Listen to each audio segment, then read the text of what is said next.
All right. So welcome to the 9th day of our marathon series. And today we are going to be discussing an important module for your second paper, that is clinical management.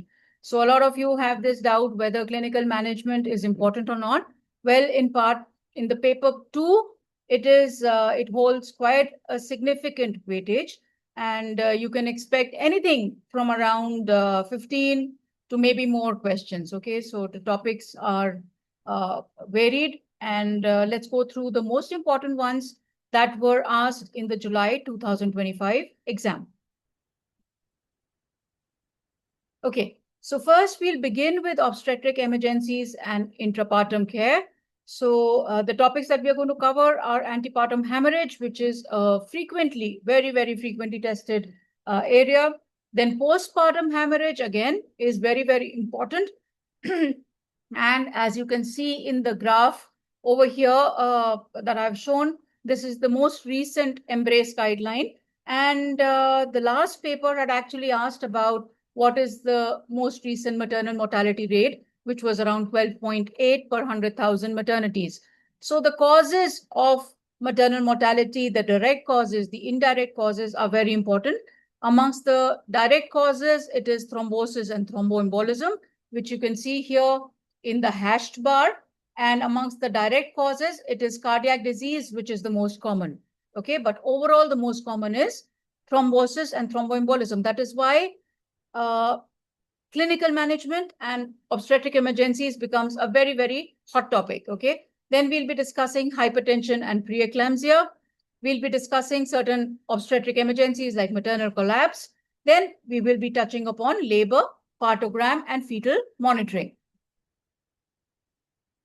So let's begin with antepartum hemorrhage. And the key points are that APH is bleeding from or into the genital tract after 24 weeks, but before delivery. Okay, because after delivery, it will be PPH. So the types of APH are majorly placenta previa and placenta abruption, vasa previa, amongst others. Okay, there can be cervical ectropion and all, which could also bleed, which is also a part of antepartum hemorrhage. So amongst placenta previa and placental abruption, it is placental abruption that is more common. So placenta previa is, as we all know, the placenta which is present over or near the internal os. It presents with painless bleeding. Okay, that's one of the most differentiating feature between placenta previa and abruption. So placenta previa will have painless bleeding, and the uterus will also be soft and non-tender. You frequently see malpresentation because the placenta is occupying the lower uterine segment. So malpresentation is frequently common, and fetus is usually normal. Okay, the FHS and all is regular and not affected unless and until there's exsanguination and late diagnosis. In placenta previa, you do not do any vaginal examination until you have ruled out that it is a low-lying placenta and previa is not there. Okay, previa is when it is covering the os. Okay, and it is a low-lying placenta, then maybe you can do a digital examination, but you have to rule out a previa by ultrasound. Ultrasound remains the mode of choice. It is diagnosed on ultrasound, and if the placenta is absolutely covering the os, if it is a major type of placenta previa, then obviously we need to resort to cesarean section. Now, if by around 34 weeks, you are in doubt about whether this is a placenta previa or it's low-lying placenta, or you're in doubt about the accreta spectrum, then you will go to MRI. So MRI is to diagnose placenta previa and the placenta accreta spectrum only if ultrasound is not able to give you a definitive diagnosis. Otherwise, ultrasound remains your mode of choice. Placental abruption is, as we all know, premature placental separation. It presents with pain. Okay, so the bleeding is painful and the uterus is woody and tense. Then the bleeding can be revealed or concealed. Concealed is as in it can be retrochorionic or it can be behind the placenta. So the patient will present with greater degree of shock than the amount of bleeding that you are seeing in the patient, okay? Because the bleeding is concealed. And fetal distress is common, and DIC is a major risk because of this bleeding.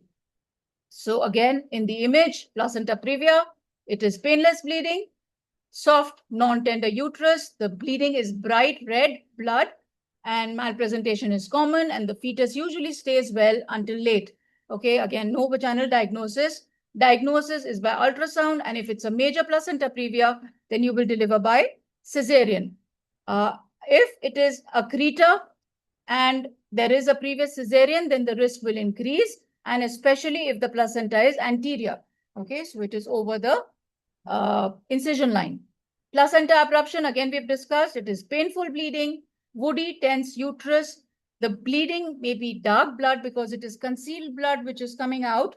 Okay, fetal distress is common, and DIC is a major risk.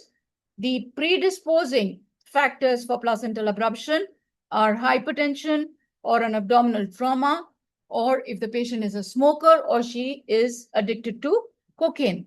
Okay, it's a clinical diagnosis mainly, but you should do an ultrasound, but an ultrasound may miss it. So a painful bleeding presenting with maybe a history of increased blood pressure and woody tense uterus, you have to go in for a clinical diagnosis of placental abruption.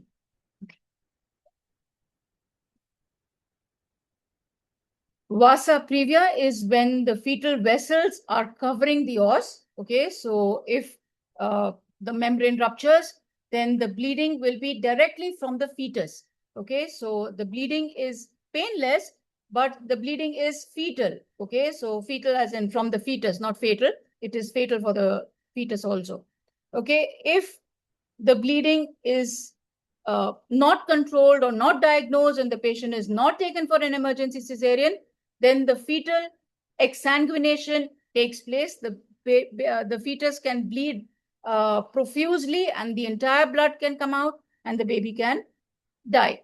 Okay, now talking about the placenta accreta spectrum, that is abnormal placental invasion, which can be accreta, increta, and percreta. Okay, so accreta is when it is covering the os and not invading the myometrium or invading up to maybe 25 to 50%. Increta is when it is invading the myometrium more than 50%. And percreta is when it is perforating. Okay, so it is gone across the myometrium and invading the surrounding organs, most commonly the bladder. Okay, so this is the placenta accreta spectrum. And the risks predisposing to a placenta accreta formation is previous cesarean section and the presence of anterior previa or anterior placenta. It presents with major PPH risk and the patient may end up in a hysterectomy. So obviously needs to be conducted in a tertiary level care unit. What is the management of antepartum hemorrhage? You have to do the airway, breathing, circulation, the entire regime. Okay, then you have to have an IV access, take the bloods and keep the blood cross-matched. You have to give anti-D if the patient is Rh negative. If she's preterm, then give steroids. CTG you have to do, and if it is placental abruption, then of course you will see some changes, and you have to deliver if the patient is unstable. You have to bring in the major hemorrhage protocol if there is heavy bleeding. So you have to keep the packed red blood cells, leukocyte depleted packed red blood cells. You have to have FFP, cryoprecipitates, all of them ready. Okay, other causes of APH are uterine rupture and local cervical causes. So again, once again, for people who've joined in late, if the patient is having antepartum hemorrhage, that is bleeding from or into the genital tract after 24 weeks, and she has presented with pain, okay, you have to see if it is painful bleeding and the uterus is tense and woody, then we are dealing with a case of abruption in which the CTG will show changes. If the bleeding is painless and the uterus is soft and non-tender, then you are dealing probably with a low-lying placenta or a placenta previa, okay? And if the bleeding is painless and the CTG is showing prolonged decelerations, then you are dealing, or fetal distress, that is, okay, then you're dealing with something called vasa previa. Okay.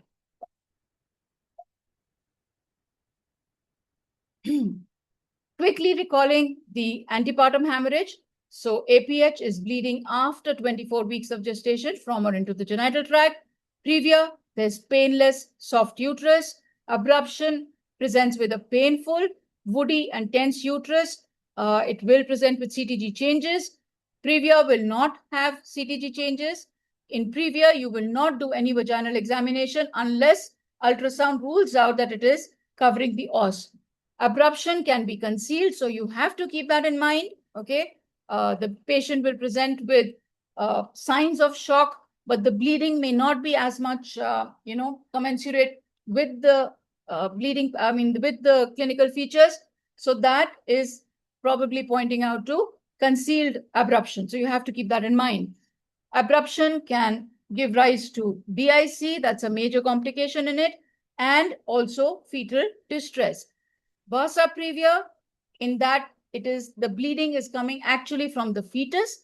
So the fetus can get exsanguinated, and the accreta risk is more if the patient has had a previous cesarean section and she has low-lying placenta anterior. Okay, if the patient is Rh negative, you will give anti-D, and if she's preterm, then you can consider giving her steroids. Coming to the other very, very, very, very important topic, that is postpartum hemorrhage. If you can see here, we've given it 5 stars, okay? So 5 stars because it is very, very important. And the major etiology is the 4 T's.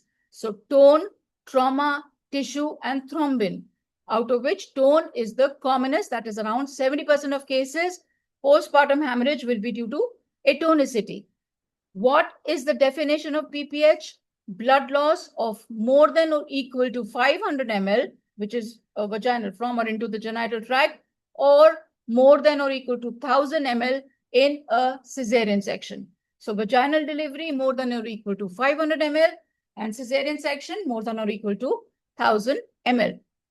Again, it can be minor if it is up to 1000 ml, so 500 to 1000 ml, and anything more than 1000 ml is a major PPH. Now, primary PPH is bleeding occurring after delivery within 24 hours of birth. And secondary PPH, this is very, very, often confused question, because the definition of secondary PPH has been updated a few years back from 24 hours to 12 weeks. So a lot of us remember it as 6 weeks, but it is not 6 weeks, it is 12 weeks. So secondary PPH is bleeding from or into the genital tract after 24 hours of delivery up to 12 weeks. Please do not confuse with that. The causes, as we discussed, are the 4 T's, out of which atonicity or tone is the commonest, and that is contributing to around 70% of cases. It is the commonest cause. Trauma can be tears, extension of the episiotomies, or uterine rupture, or a hematoma.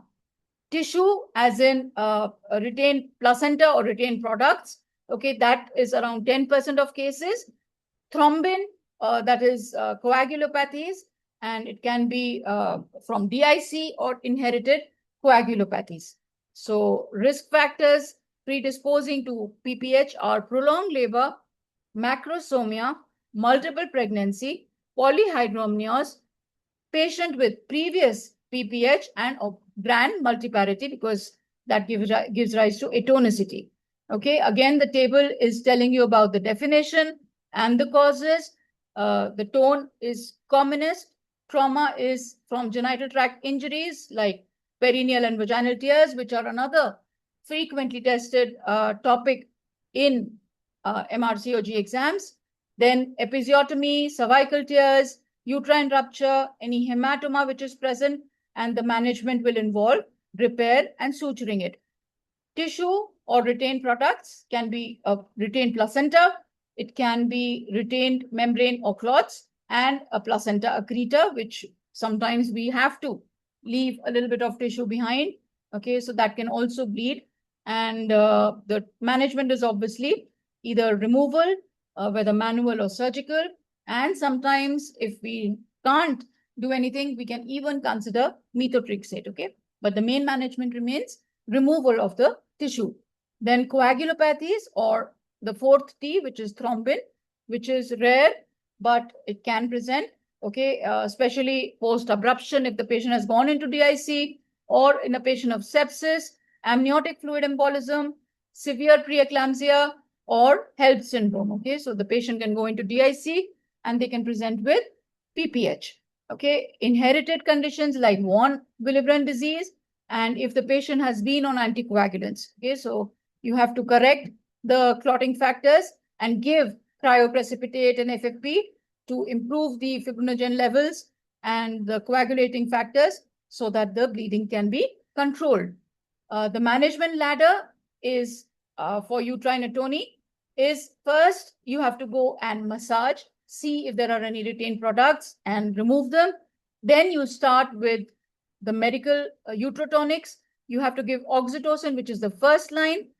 You can give ergometrin, but you have to see if the patient is hypertensive or she has preeclampsia, then you will avoid that. If the patient has a heart problem also, then also you will avoid it.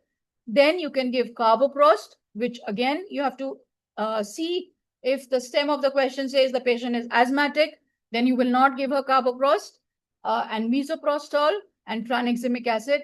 Tranexamic acid is to be given post-cesarean to reduce the blood bleeding. It is not to be given, but if the patient is having PPH, then early decision within the first 3 hours, you have to decide and you have to give tranexamic acid. Coming to the mechanical and surgical methods, so bimanual uterine compression, you have to do. Then the first surgical intervention is intrauterine Bakri balloon, or if you're not having it, then even you can use the Foley's catheter for, kind of compression. Then move on, you have to go on to the B-Lynch brace sutures, then the uterine artery ligation or embolization, then the internal iliac artery ligation, and last resort, but you have to keep that in mind, is hysterectomy, and resort to it earlier than later if the bleeding is not getting controlled. So once again, 4 T's are tone, trauma, tissue, and thrombin. And the first line uterotonic is oxytocin. Then you can give ergometrin, but avoid it in patients of heart disease and hypertension. Carboprost, avoid it in patients of asthma, and always call for help. So don't take everything on yourself. So first rule for all your clinical practice and for your MRCOG exam is never take it all on yourself. Either you escalate it to your consultant or just call for help. Okay, so call for help. Then you do the ABCs, you get an IV access, send blood for cross-matching, and bring in the major hemorrhage protocol. So management is escalating. That is very, very important. You have to call for help. ABC, IV access, bloods, and cross-match. Major hemorrhage protocol. The medical line we have already discussed. First line is oxytocin, ergometrin, avoided in hypertension and cardiac disease. Carboprost is avoided in asthma. You can give up to 8 doses. Then misoprostol and tranexamic acid. And surgical, uterine Bakri balloon or bimanual compression, B-Lynch suture, then the uterine artery ligation and embolization, internal iliac artery ligation, and then as a last resort, hysterectomy. Secondary PPH from 24 hours to 12 weeks. The cause mainly is endometritis, which could be secondary to retained products. So antibiotics play a major role here. So again, 4 T's, tone, trauma, tissue, and thrombin. Okay, I'm quickly recalling the important points that we just covered in postpartum hemorrhage. PPH is In vaginal bleeding, more than or equal to 500 ml blood loss. In a cesarean section, more than or equal to 1000 ml blood loss. Causes 4T is tone trauma tissue thrombin. Tone is the commonest. Atony is the commonest in 70% of cases. Primary PPH is in the first 24 hours. Secondary PPH, please remember 24 hours till 12 weeks. First line utrotonic is oxytocin. If you need to give ergometrin, you need to make sure that the patient is not hypertensive. If you're giving carboprost, you need to make sure that the patient is not asthmatic. Tranexamic acid reduces mortality. You have to consider Belin suture for atony. And secondary PPH, most common causes are endometritis and retained placenta. Coming to hypertension and preeclampsia. So another very, very important topic. For part 1, this is very important. So what is chronic hypertension? In this, the patient will present before 20 weeks, or she would have a history of pre-existing chronic of hypertension. Gestational hypertension is new onset hypertension after 20 weeks, but it will not have proteinuria.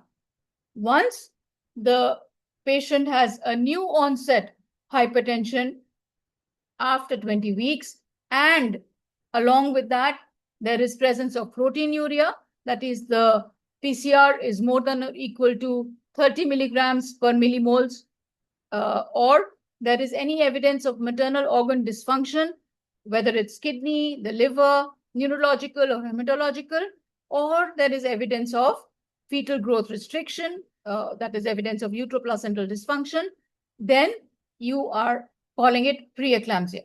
So presence of proteinuria with a new onset hypertension or maternal organ dysfunction or evidence of uteroplacental dysfunction, then we are calling it preeclampsia. If there's no proteinuria, only new hypertension after 20 weeks, then it is gestational hypertension. What is, we do not call it pregnancy-induced hypertension anymore, okay? It is gestational hypertension. Eclampsia is when it is, a patient is preeclamptic and she presents with seizures, okay? HELP syndrome, as we all know, it's an acronym for hemolysis, elevated liver enzymes, and low platelets. Okay, what are the BP thresholds when you start the treatment? So mild hypertension is when the BP is 140/90. And if it crosses 160 systolic and 110 diastolic, then it becomes severe hypertension. Okay, so again, this infographic is also explaining the same things for the people who joined in late. Chronic hypertension is when the patient has pre-existing hypertension or the BP has been diagnosed to be high before 20 weeks. Gestational hypertension is new onset hypertension after 20 weeks and it doesn't present with proteinuria. Preeclampsia is hypertension with organ dysfunction. So if it's a renal dysfunction, then the patient will have proteinuria. And this is also after 20 weeks. And then we have eclampsia, which is preeclampsia with seizures. Okay, so in preeclampsia, we discussed it is new onset hypertension after 20 weeks with more than or equal to one of these following things.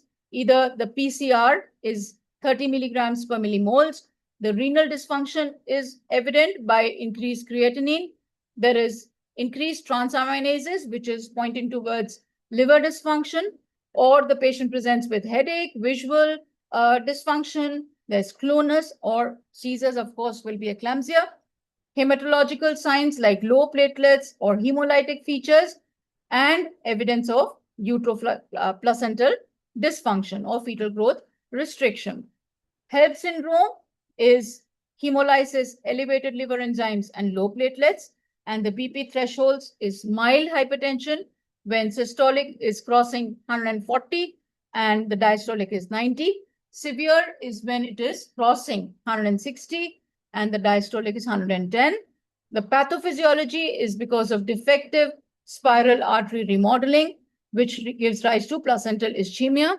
And the management is when you have high-risk features or the patient has had pre-eclampsia or eclampsia in the past, then you have to start aspirin 150 milligrams from 12 weeks onwards. Antihypertensive, the first line remains labetalol, or if the patient is suppose asthmatic or it doesn't suit her for some reason, then you can give nifedipine and methyl dopa. You have to absolutely avoid ACE inhibitors and ARBs, which are teratogenic and also can cause fetal growth restriction. Seizures, if the patient has presented with eclampsia, then the prophylaxis and treatment remains magnesium sulfate, and the definitive treatment is delivery. Okay. And if the patient shows signs of magnesium toxicity, then you have to give her calcium gluconate. Okay. So that is the antidote for magnesium sulfate toxicity. Aspirin 150 milligrams from 12 weeks presents pre-eclamptic toxemia in high-risk patients. Labetalol is the first-line antihypertensive in pregnancy. You have to avoid ACE inhibitors and ARBs. Delivery is the only definitive treatment. You have to monitor for HELLP syndrome and also pulmonary edema. The pathophysiology, as we discussed, is defective trophoblastic invasion of the spiral arteries, which causes placental ischemia and endothelial dysfunction. Prevention, aspirin from 12 weeks in high-risk women. So dose is around 150 milligrams. Risk factors are previous pre-eclampsia, chronic hypertension, diabetes, renal disease, autoimmune diseases. If the BMI is more than 35, if the patient is more than 40 years of age, primi gravida, and also multiple gestation. Management, we've all discussed, antihypertensives, out of which labetalol remains your first line, unless and until it is contraindicated, like in patients of asthma, then you will give her nifedipine or methyl dopa. Avoid ACE inhibitors and ARBs because they're teratogenic. Seizure prophylaxis, treatment is magnesium sulfate. If you see that there is loss of reflexes or the respiratory depression is there or the respiratory rate is affected, then you give her calcium gluconate. Definitive management is delivery, and you have to balance the maternal and fetal risk, and you have to restrict fluids to avoid pulmonary edema. Okay, so magnesium sulfate is both prophylaxis and treatment for eclamptic seizures, and its antidote is calcium gluconate. That's why you need to keep on going and checking whether before the next dose, the urine output, the respiratory rate, the knee jerk, okay, all of these things. And if she shows signs of toxicity, then stop the next dose and give her calcium gluconate. Okay, recalling these important points. So preeclampsia is hypertension after 20 weeks, presenting with signs of organ dysfunction. It could be renal dysfunction by raised creatinine or proteinuria. It could be liver dysfunction with increased transaminases. Eclampsia is preeclampsia plus seizures. HELP is hemolysis, elevated liver enzymes, and decreased low platelets. So hemolysis, HEL is elevated liver enzymes, and LP is low platelets. Okay, aspirin is given as a preventive measure from 12 weeks onwards. So you give 150 milligrams from 12 weeks. There is no point in giving it after 16 weeks because already the placental invasion, everything has happened. The spiral arterioles are already formed or deformed. Labetalol is the first line antihypertensive. Then you avoid ACE inhibitors and ARBs. Magnesium sulfate is the prophylaxis and treatment for seizures. So if you feel that the patient is having impending eclampsia, then also you start magnesium sulfate. Magnesium toxicity, you will give her calcium gluconate. Okay, and definitive treatment is delivery. And the pathophysiology is defective spiral arteriole remodeling. Obstetric emergencies continued. We are going to talk about shoulder dystocia or prolapse. Okay, shoulder dystocia is when the anterior shoulder is impacted behind the symphysis pubis. So the head comes out and the shoulders get stuck and then the head recedes. So this is known as the turtle sign. Okay, what are the risks? The risks are macrosomia, diabetes, previous history of shoulder dystocia, or the patient has had prolonged labor. The mnemonic helper is very important to manage it. So in that also the H is call for help. So call for help or, escalate and inform the team. So that is very, very important in all your emergencies, call for help. Okay, then you evaluate for episiotomy. You do not still give episiotomy, you evaluate for episiotomy. Then you raise the legs, okay, or hyperflex them and abduct the legs or the thighs so that there is more space for the baby to come out. Okay, and this is known as the McRoberts procedure, and this is usually in 90% of cases it is successful. Then you have to give, if suppose just abducting the thighs and hyperflexing the thighs of the mother is not successful, then you have to give suprapubic pressure, and that has to be given from the side of the back of the baby, okay, to the posterior shoulder. Then you have to do the internal maneuvers or the internal rotation and remove the posterior arm if you can. It is at this time that you have to give an episiotomy also. If none of these first line and second line maneuvers work, then you roll the patient over to all fours and repeat this helper drill, okay? The first line maneuvers will be McRoberts and suprapubic pressure. The complications of shoulder dystocia is brachial plexus injury or Erb's palsy. It can give rise to fracture of the humerus or the clavicle and HIE, okay? Now, cord prolapse is when the cord is below the presenting part after rupture of membranes. The risks remain malpresentation, polyhydramnios, prematurity, or a high head. And the management is you relieve the pressure. So either you push the presenting part up or you put the patient in a knee chest position or a Trendelenburg position. If suppose you are taking the patient from home to the hospital, then or you need to save some time, then you need to fill the bladder. So you put in a catheter and retrograde fill the bladder.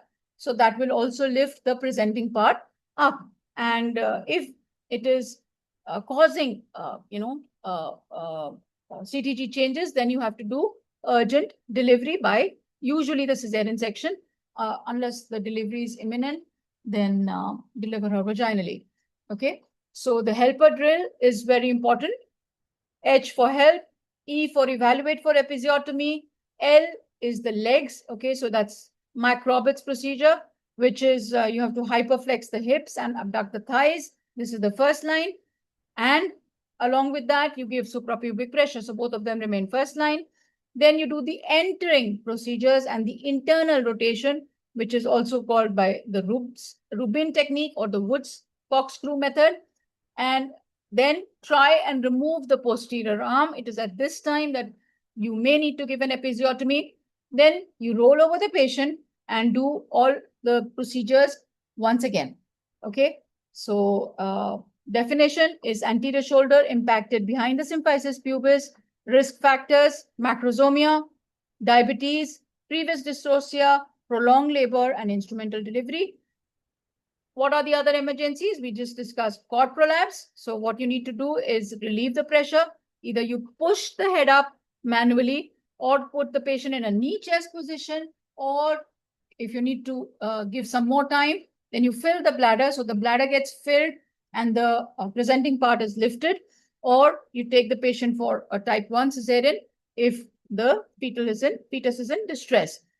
Uterine rupture, if there is a previous cesarean and the patient suddenly develops fetal bradycardia and shows signs of shock and sudden give, okay, then it is imminent or it is uterine rupture, and you need to do an immediate laparotomy to save the mother and the baby. Okay, amniotic fluid embolism and inversion will present with collapse and DIC, and there'll be profound vagal shock. Okay, so helper mnemonic is very important to remember. They will ask you what are the first line maneuvers. So McRoberts and suprapubic pressure. are your first line maneuvers, and they are successful in around 90% of cases. So they resolve most of the cases. Erb's palsy involves the brachial plexus, C5 and C6 trunk, and the baby can present with a waiter's stiff hand, and it is the commonest neurological injury from shoulder dystocia. Cord prolapse, you have to relieve the pressure. Uterine rupture, in cases of previous cesarean, presenting with bradycardia and a sudden give, immediate laparotomy. In shoulder dystocia, you do not apply a fundal pressure because it will worsen the impaction. Okay, so you do not do fundal pressure, you do suprapubic pressure. Uterine rupture, it is full thickness myometrial tear. The risks are previous cesarean section or a uterine surgery in the past. Maybe a myomectomy was done and it had entered the endometrial cavity. Okay, and you're attempting a vaginal birth after that, so it can cause uterine rupture, or there is obstruction, or the oxytocin has caused a tachysystole, and then the uterus can rupture. Signs are severe pain, fetal bradycardia, loss of contractions, sudden give, cessation of progress, maternal shock, and scar tenderness. You have to manage it by delivering the patient immediately, by doing an immediate laparotomy.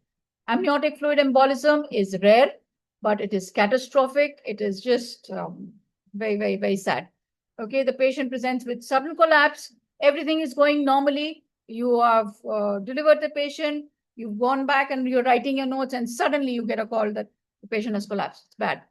Okay, sudden collapse, hypoxia, hypotension, DIC during labor or after delivery.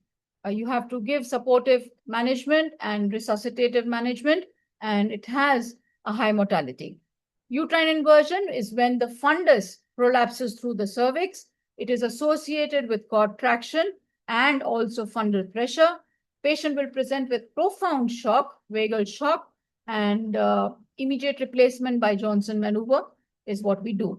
Okay, so just recalling the important points: shoulder dystocia, the first line management is macrobuds and suprapubic pressure. Helper drill is very important mnemonic for that, so that you all remember. Erb's palsy is brachial plexus injury, C5 and C6 trunk. Cord prolapse, you have to relieve the pressure and deliver either by category 1 or category 2 cesarean. Cord prolapse, you can give knee chest position or fill the bladder up just to lift the presenting part off from the cord.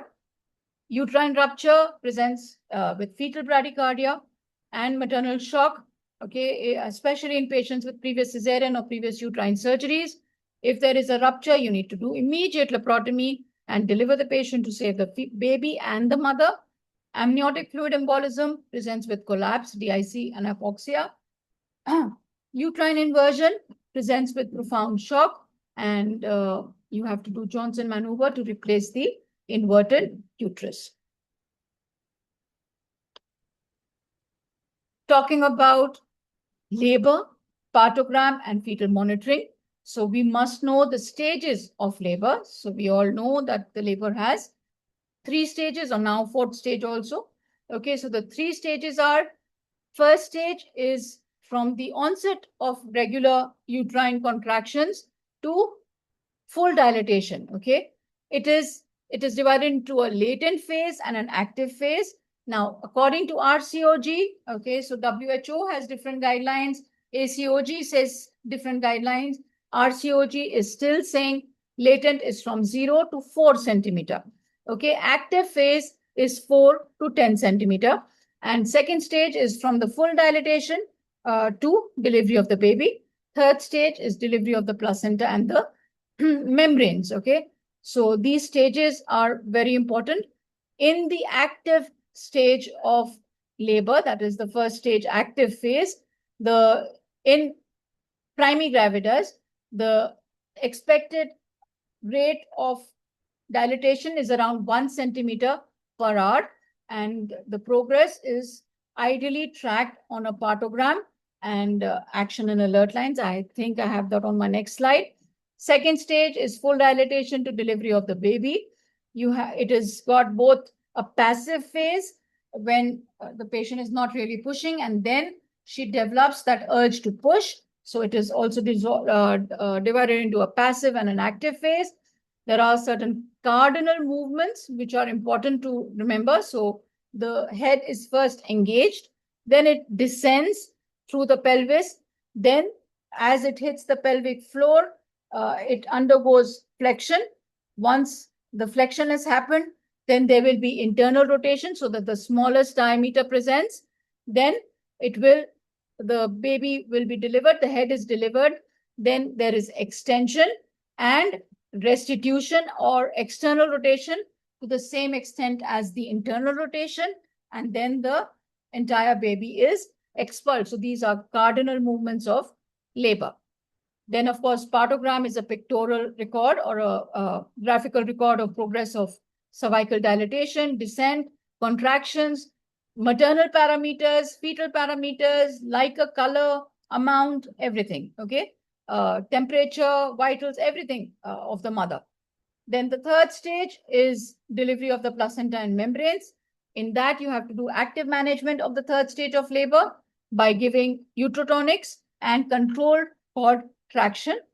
Active management reduces the risk of PPH, and the normal duration of the third stage of labor is within 30 minutes, okay? If the placenta is not separated or not expelled within 30 minutes, then it is a retained placenta, and then you need to do certain interventions to remove it, mostly under anesthesia, okay? Again, about the cardinal movements: engagement, descent, flexion, internal rotation, then delivery by extension after crowning, then there's restitution, external rotation, and expulsion.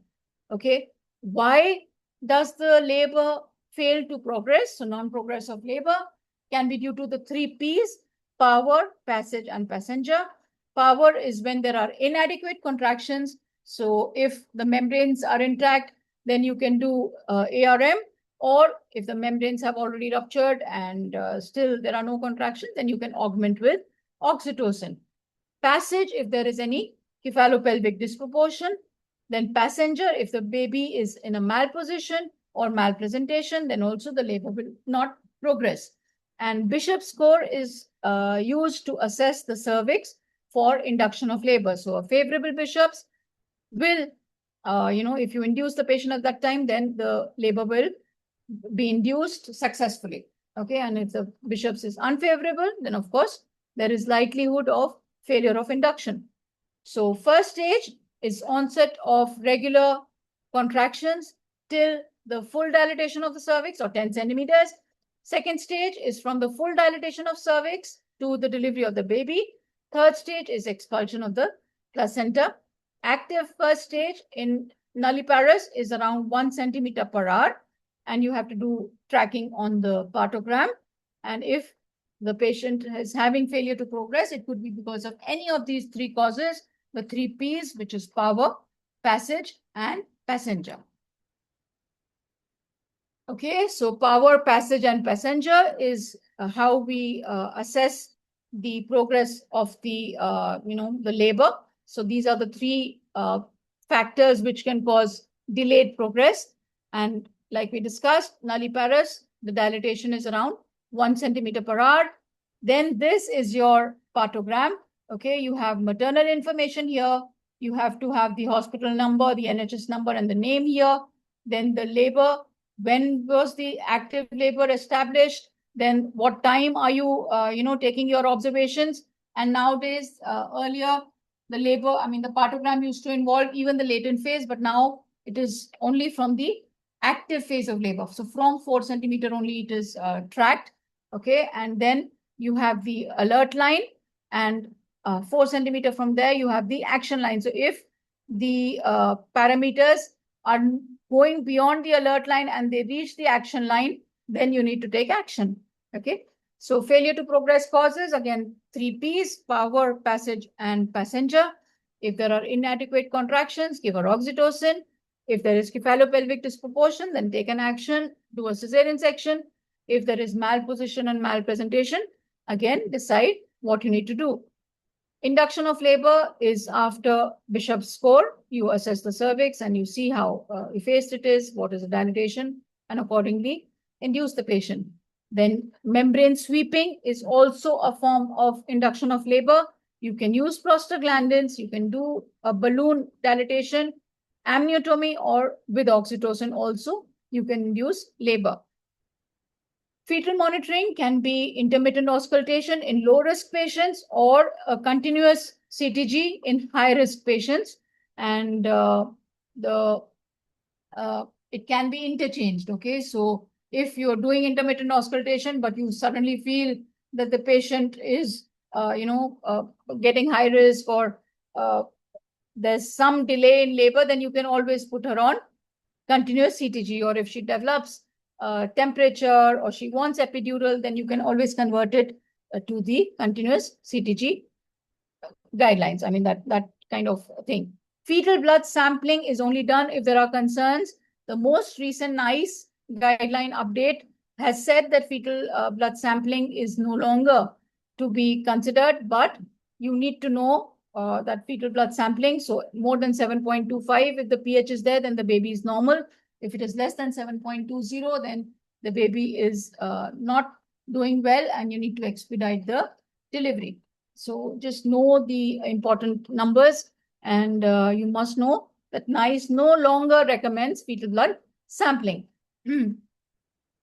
Normal labor onset, when you say that the labor has begun, if there are regular painful contractions with cervical change, okay, so that is the onset of labor, or the latent phase of first stage of labor. Failure to progress, again, the 3 Ps: power, passage, and passenger. And we've discussed how we intervene and act on these parameters, okay? So important recall points. First stage is onset to 10 centimeter or full dilatation. It has latent and active phase. Latent is from 0 to 4 centimeter. 4 centimeter to 10 centimeter is the active phase. Second stage is from full dilatation to delivery of the baby. Third stage is the delivery of the placenta. Active first stage is approximately 1 centimeter per hour dilatation in a nulliparous patient. Partogram, you have the alert and the action lines. You record the parameters for the mother and the fetus, and then accordingly act on these recordings. Then the failure to progress or even a normal labor depends upon 3 Ps: power, passage, and passenger. So if there's a power problem, then you do augmentation with oxytocin. You assess the Bishop score and then take a call on the induction planning. Cardinal movements of labor are important. And if the patient is high risk, then we put her on a continuous CTG protocol. All right, let's discuss the SPAs for the first hour. A woman at 32 weeks has painless, bright red vaginal bleeding with a soft, non-tender uterus. What is the most likely diagnosis? Placental abruption, placenta previa, uterine rupture, vasa previa, or cervical ectropion. So there are 2 answers which are possible here. And why is the answer which is chosen the answer? Okay, so it could be vasa previa or it could be placenta previa, but it is a non-painful bleeding, so it could be vasa previa also. But if they mention CTG changes, then you will go for vasa previa. Placenta previa is more common. Okay, so placenta previa will be our preferred choice over here. So painless bleeding, soft, non-tender uterus is a classical presentation of placenta previa, in which you have to avoid vaginal examination unless previa is excluded by ultrasound. Abruption is painful with a tense, woody, tender uterus. And vasa previa is less common, so that's why we will go in for placenta previa. The commonest cause of primary PPH is trauma, retained tissue, uterine atony, coagulopathy, or uterine inversion. So we had discussed the 4 Ts, and what is the most common cause is atonicity or uterine atony. Okay, so this is responsible for around 70% cases of PPH, and the 4 T's are tone, trauma, tissue, and thrombin. And the first line uterotonic is oxytocin. And I know you all know about ergometrin, to be avoided in patients of cardiac disease and hypertension. Carboprost, to be avoided in patients of asthma. Early resort to tranexamic acid within the first 3 hours, although we give it earlier. Okay, definitions of PPH are very, very important. Which uterotonic should be avoided in a woman with asthma? Oxytocin, ergometrin, carboprost, misoprostol, or tranexamic acid. So it is carboprost. Okay, this is a prostaglandin F2 alpha analog, and it can cause bronchospasm. So you have to avoid it in patients with asthma. Ergometrin is avoided in hypertension, and oxytocin remains your first line of atony. First line antihypertensive for preeclampsia is ramipril, labetalol, losartan, atenolol, or bendroflumethiazide. Okay, so what is your first line antihypertensive for preeclampsia? It is labetalol. Okay, it is the first line, and if it is not suitable, for example, if patients who have asthma, then you have to consider nifedipine and methyl-dopa. If the patient is on methyl-dopa, then just a little bit of additional knowledge that postpartum, you should stop it within the first 48 hours. Okay, otherwise it is known to cause postpartum depression. Okay, so labetalol remains your first line. Then ramipril and losartan are teratogenic and they are contraindicated.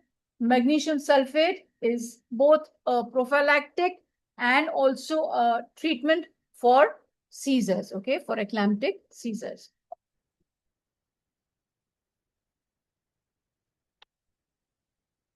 The drug of choice for preventing and treating eclamptic seizures is diazepam, phenytoin, magnesium sulfate, levetiracetam, or labetalol. So which one is it? It is magnesium sulfate. Magnesium sulfate is not an antihypertensive, okay? So if the patient has hypertension, you're going to consider labetalol or hydralazine or something. That is for the BP. But for seizures, it is magnesium sulfate. It is used both for seizure prophylaxis and in treatment of eclampsia. Monitor for toxicity, so respiratory rate, loss of reflexes. These are the things that urine output you're supposed to monitor. And in case you are thinking that she's going into magnesium toxicity, you stop the further doses and give her calcium gluconate. Low-dose aspirin for preeclampsia prevention in high-risk women should start at preconception, 12 weeks, 20 weeks, 28 weeks, or only if the BP rises. So what should be your answer here? It is 12 weeks. You start aspirin 150 milligrams daily from 12 weeks onwards to reduce the preeclampsia risk in high-risk women. And these high-risk women are women with previous history of preeclampsia, chronic hypertension, diabetes, any renal or autoimmune diseases, and it is continued until delivery or at least till 36 weeks. The first maneuvers for shoulder dystocia are, so think of the mnemonic, okay? If it was called for help here, it would have been, our answer would be call for help. Fundal pressure and traction, McRoberts position and suprapubic pressure, internal rotation and delivery of posterior arm, symphysiotomy or Zavanelli maneuver. Okay, so what is your first maneuver that you're going to do? You're going to do McRoberts and suprapubic pressure. So McRoberts is hyperflexion and abduction of the thighs, hyperflexion of the hips, abduction of the thighs, plus suprapubic pressure. These are the first line maneuvers, and these will resolve most of the cases of shoulder dystocia. Fundal pressure is not to be used because it will worsen the impaction. The commonest nerve injury following shoulder dystocia is Klumpke's palsy, Erb's palsy, facial nerve palsy, radial nerve palsy, or phrenic nerve palsy. So what is it? It is the Erb's palsy, which is involving the C5, C6 trunk of the brachial plexus. This is the commonest brachial plexus injury after shoulder dystocia. Most of them will resolve. 10% give rise to the permanent neurological abnormalities, and other complications may include clavicle or humerus fracture and hypoxic ischemic encephalopathy. A woman with previous cesarean develops sudden, severe abdominal pain, fetal bradycardia, and cessation of contractions. What is most likely over here? Is it a placental abruption, uterine rupture, cord prolapse, amniotic fluid embolism, or placenta previa? So, previous cesarean, sudden severe abdominal pain, fetal bradycardia, and the contractions have stopped. So, this is diagnostic clinical diagnosis of uterine rupture, and uterine rupture is suggested by a previous cesarean scar, sudden severe pain, fetal bradycardia, loss of contractions, cessation of progress, and signs and symptoms of maternal shock, and management is immediate laparotomy and delivery. In active first stage of labor, the expected rate of cervical dilatation in a nulliparous woman is approximately 0.5 centimeter per hour, 1 centimeter per hour, 2 centimeters per hour, 3 centimeters per hour, or 5 centimeters per hour. So I'm sure all of you know the answer. This is 1 centimeter per hour. Active first stage, from the 4 centimeter dilatation till full dilatation of cervix, progresses roughly at 1 centimeter per hour. In nulliparous women, there is slower progress, and it is tracked on the partogram. And once it crosses the action line, it prompts review. So you have to assess the 3 Ps, which are power, passage, and passenger. All right, moving on to maternal medicine and early pregnancy, where we will be discussing maternal sepsis and collapse, which is very important because sepsis is now paramount. So mental health, sepsis, VTE, okay, these are the factors that NHS is really focusing on and improving. Okay, so these are very important topics. These are very important causes of maternal mortality. VTE in pregnancy, again, I said, and early pregnancy, then there's miscarriage, ectopic and molar pregnancies, and of course, preterm labor and preterm rupture of membranes. Okay. So talking about maternal sepsis and collapse, maternal sepsis is life-threatening organ dysfunction from infection, and it is one of the leading causes of direct maternal death. So either the infection was there in the past or there is an ongoing sepsis. Sources are most commonly in pregnancy, of course, the genital tract. So endometritis or chorioamnionitis, UTI and leading to pyelonephritis, mastitis, any wound infection, any respiratory infections, and also gas bacteria. So although GBS is more common, okay, but it is the gas bacteria which cause higher morbidity and mortality. Okay, it is fulminant infection. Group A, streptococci or streptococci pyogenes are rapidly progressive and cause high mortality. They are fulminant infections. What is sepsis 6? This is very, very important. So it has to be introduced in the first 1 hour. You have to give 3 and take 3. Okay, so 6, sepsis 6, in first 1 hour, give and take. Okay, so give oxygen, give IV fluids, and give IV antibiotics, broad spectrum antibiotics. These are the things that you have to give the patient, and you do not have to wait for the culture sensitivity results because, of course, in the first 1 hour, you will not get it. So you have to give broad spectrum antibiotics. Okay, take blood cultures, lactate, and measure the urine output. Okay, so measure hourly urine output. So these are the things that you're taking, and you have to record all of these findings and the patient's vitals and the progress on a modified early obstetric warning score chart, which is the MEOWS chart. Okay, and accordingly, it's a way to alert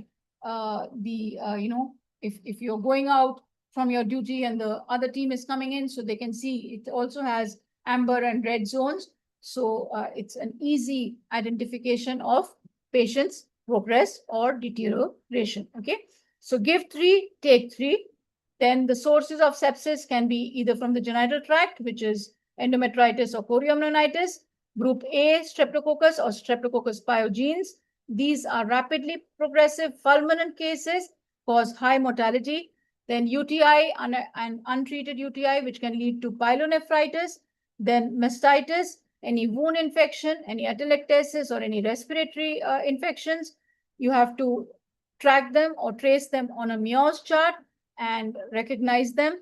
And these are easily handable, okay, to the next incoming team. And you can clearly make out that the patient is in control or she's deteriorating. So these are very good and important charts. So sepsis is the leading direct cause of maternal death. And that is why it is a very, very important. And plus, they have updated their sepsis definition, the sepsis guidelines. Okay, so it becomes a very, very important topic for all of you. So maternal collapse and resuscitation, we will be discussing it in the next slide as well. So the causes are hemorrhage, which is the commonest, then eclampsia, amniotic fluid embolism, pulmonary embolism, sepsis, anaphylaxis, any cardiac MI, high spinal if you've given by accident, or hypoglycemia. Okay, what you need to do is give a left lateral tilt, then, or you have to manually displace the uterus, which is normally present in a dextro-rotated position. Okay, this is done to relieve aortocaval compression, and the decision to take perimortem cesarean is taken within 4 minutes, and within 5 minutes, you're supposed to perform the perimortem cesarean section if there is no response. And perimortem cesarean section is primarily done for saving the mother. If the baby is saved, that is very good, but it is primarily done so that the CPR or the resuscitation measures which you're doing for the mother are better, okay? So they are more successful. So it aids maternal resuscitation. Sepsis 6, give 3, take 3, you give oxygen, you give fluids, and you give antibiotics.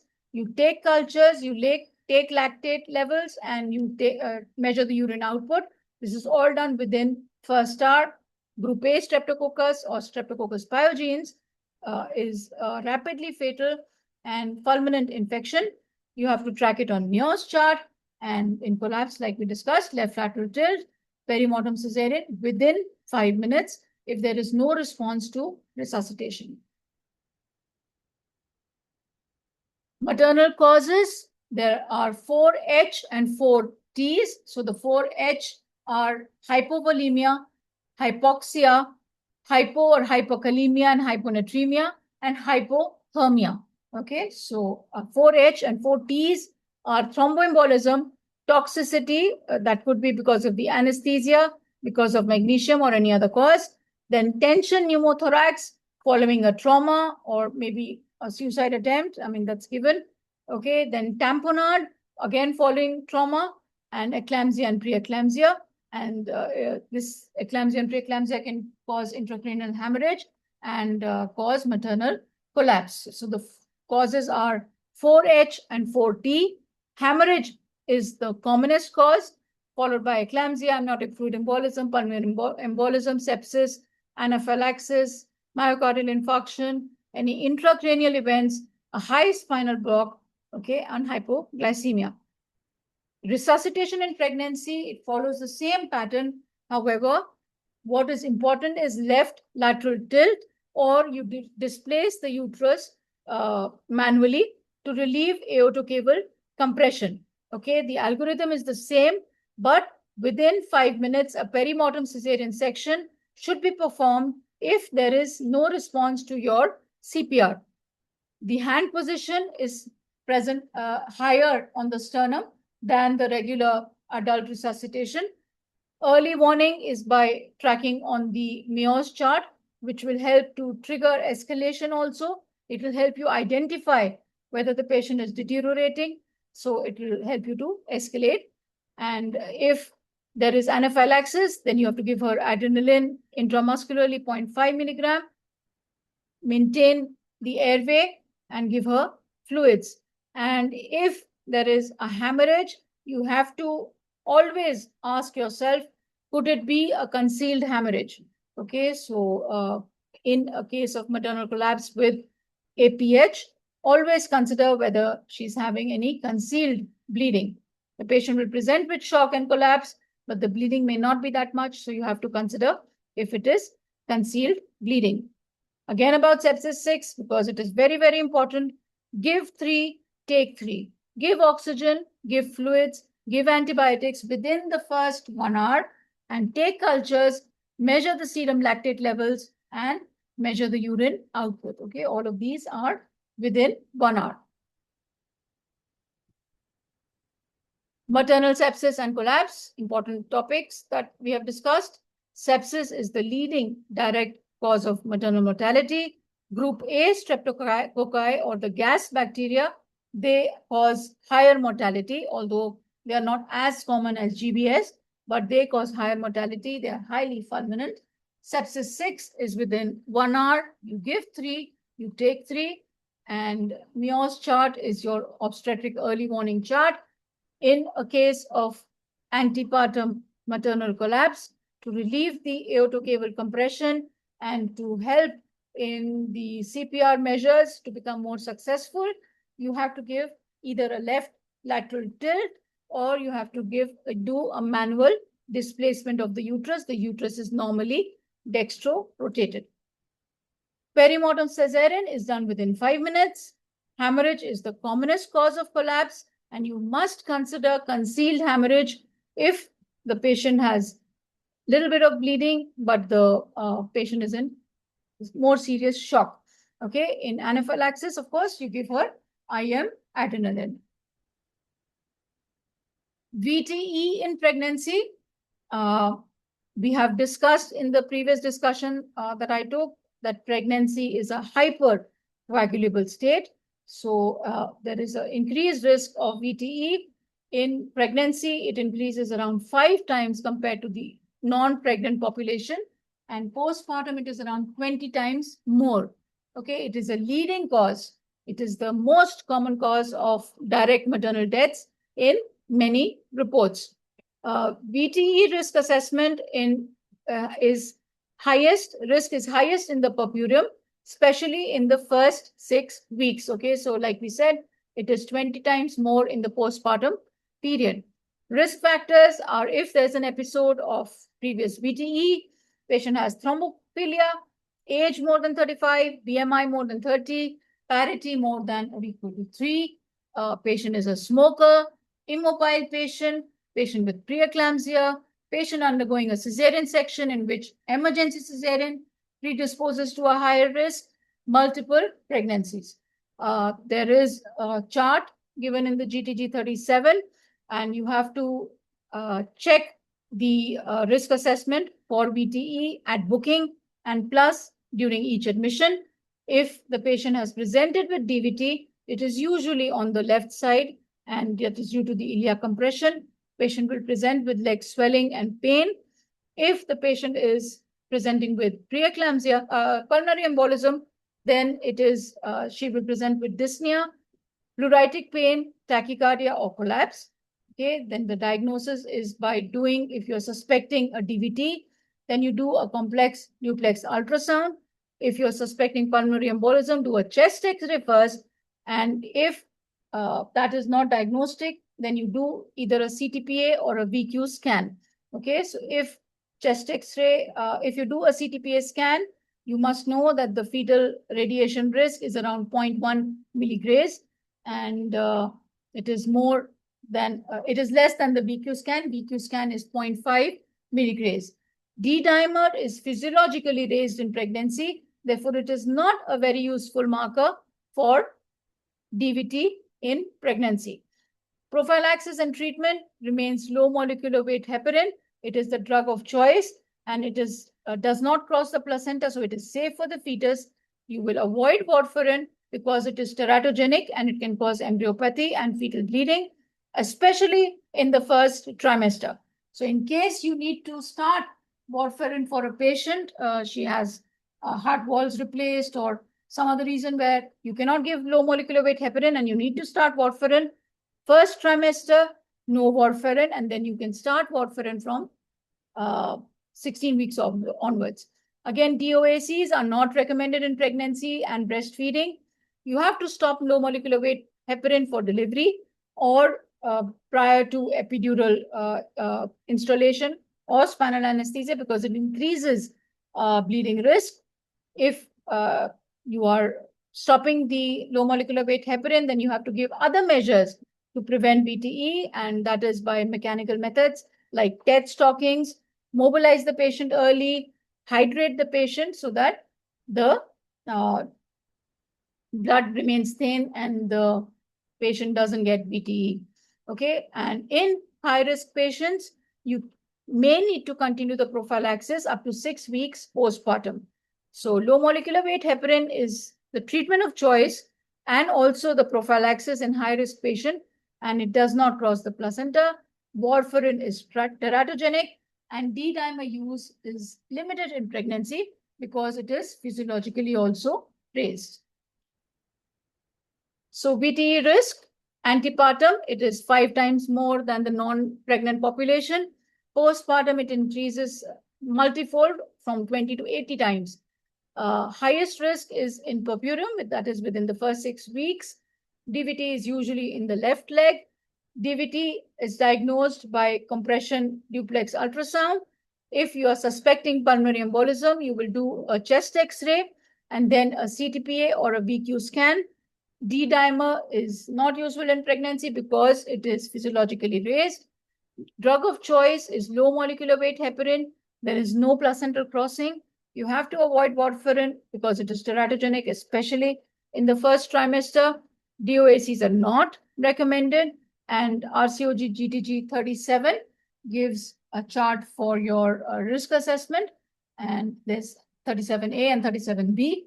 So those are important charts. They are more important for your part 2. And what you need to know, other thing apart from this, is that if a patient presents with hyperemesis gravidarum, then if the patient is severely dehydrated and you're admitting her, then you have to give her low molecular weight heparin till she is discharged. Okay, so in hyperemesis gravidarum also, if the patient is admitted, then you need to give her low molecular weight heparin for VTE prophylaxis till she is discharged. If there are no other risk factors and you need not continue the low molecular weight heparin, then you can stop it at discharge. Okay, coming to topics of early pregnancy, miscarriage, ectopic, and gestational trophoblastic disease. So miscarriage is pregnancy loss before 24 weeks. It could be threatened, inevitable, incomplete, complete, or missed. Okay, threatened is when the fetus is viable. Okay, so if they have given you that the fetal heart is not demonstrable on the ultrasound and the patient is bleeding, os is closed, okay, this is not a threatened abortion. In threatened abortion, the main thing is that the fetus is viable, okay? So you have to have evidence of cardiac activity. The os will be closed. Inevitable is when there's bleeding and the os is open, so it is inevitable, okay? The miscarriage is inevitable. Incomplete is when some products have passed, the os is open and you can feel the products of conception through the os. Complete is when there was evidence of a pregnancy, and now that you are doing an ultrasound or a clinical examination, you observe that the os is closed, there is no bleeding, and the uterine cavity is empty. There is no intrauterine or extrauterine pregnancy. Then it is a complete miscarriage. Missed is either when the fetus was viable in the first scan and now it is not viable, or even an anembryonic pregnancy. That is also a missed abortion. Okay, so if the fetal pole is seen but is not viable, or if there is no fetal pole seen, then it is a missed abortion. In that also, os is closed. Okay, management can be either expectant or you can give misoprostol and mifepristone also, and surgical, that is removal of the products of conception. Ectopic pregnancy is, as we all know, when the pregnancy is implanted outside the uterus, and in this, the chances of it being implanted in the ampulla are around 97%. The risks of ectopic pregnancy, the risk that is predisposing it to implant in the tube is PID, previous ectopic, tubal surgeries, IUD, IVF, and smoking. Okay, the patient can present with pain, bleeding, amenorrhea. There might be shoulder tip pain if there is a peritoneal collection, or the patient can present with shock. Okay, so early pregnancy. Let's talk about the miscarriage types: threatened, inevitable, incomplete, complete, and missed. The os is open in inevitable and incomplete. In all the others, it is closed. In threatened, the patient will present with bleeding, with or without pain. The fetus will be viable. Inevitable, when the patient has presented with bleeding and the fetus is not viable and the os is open. Incomplete, when some products have passed and few products are either felt through the cervix or seen on the ultrasound. Complete is in a previously diagnosed pregnancy who has presented with bleeding. Now she's come to you and the os is closed and the uterine cavity is empty and there's no evidence of extrauterine pregnancy. It is a complete miscarriage. Missed miscarriage, when the fetus is dead or there is no fetal pole and she doesn't have any symptoms. It is an incidental finding. Os is closed. Ectopic pregnancy, ampulla is the commonest site in 97% of cases. Patient may present with pain, bleeding, and amenorrhea. Shoulder tip pain due to peritoneal bleeding. Risk, which is predisposing to an ectopic, are PID, a previous ectopic, previous tubal surgeries, any intrauterine devices, IVF pregnancies. Management can be expectant when the beta HCG is less than 1500, and if the patient is willing to come back for follow-up, okay, you can do an expectant management. If the size of the ectopic is not more than 30 mm, then you can do an expectant management, or you can do medical management with methotrexate. If the HCG is less than 5000, there's no cardiac activity, the patient is stable, patient can come back for follow-up. Or you may need to do salpingotomy or salpingectomy, and depending upon what are her fertility requirements, depending upon how the other tube is placed, then you will consider salpingectomy or salpingotomy. After each of these procedures, you will ask the patient to do a UPT after 3 weeks, even after salpingectomy. Okay, because in 1% of cases of salpingectomy also, there can be persistent trophoblast. So you should ask them to do a pregnancy test after 3 weeks. Okay, pregnancy of unknown location, you will do a serial beta HCG, that is at 48 hours interval. If the beta HCG levels are rising more than 63%, then you are reassured that this could be a viable pregnancy, and you can call her back accordingly and again review her.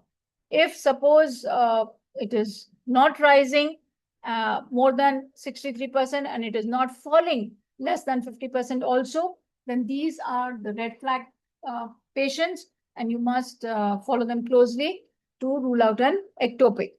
Now, about gestational trophoblastic diseases, it could be a complete mole or a partial mole. Complete mole is androgenic. Okay, so it is an empty ovum with the sperm from the father, which is coming in and then duplicating.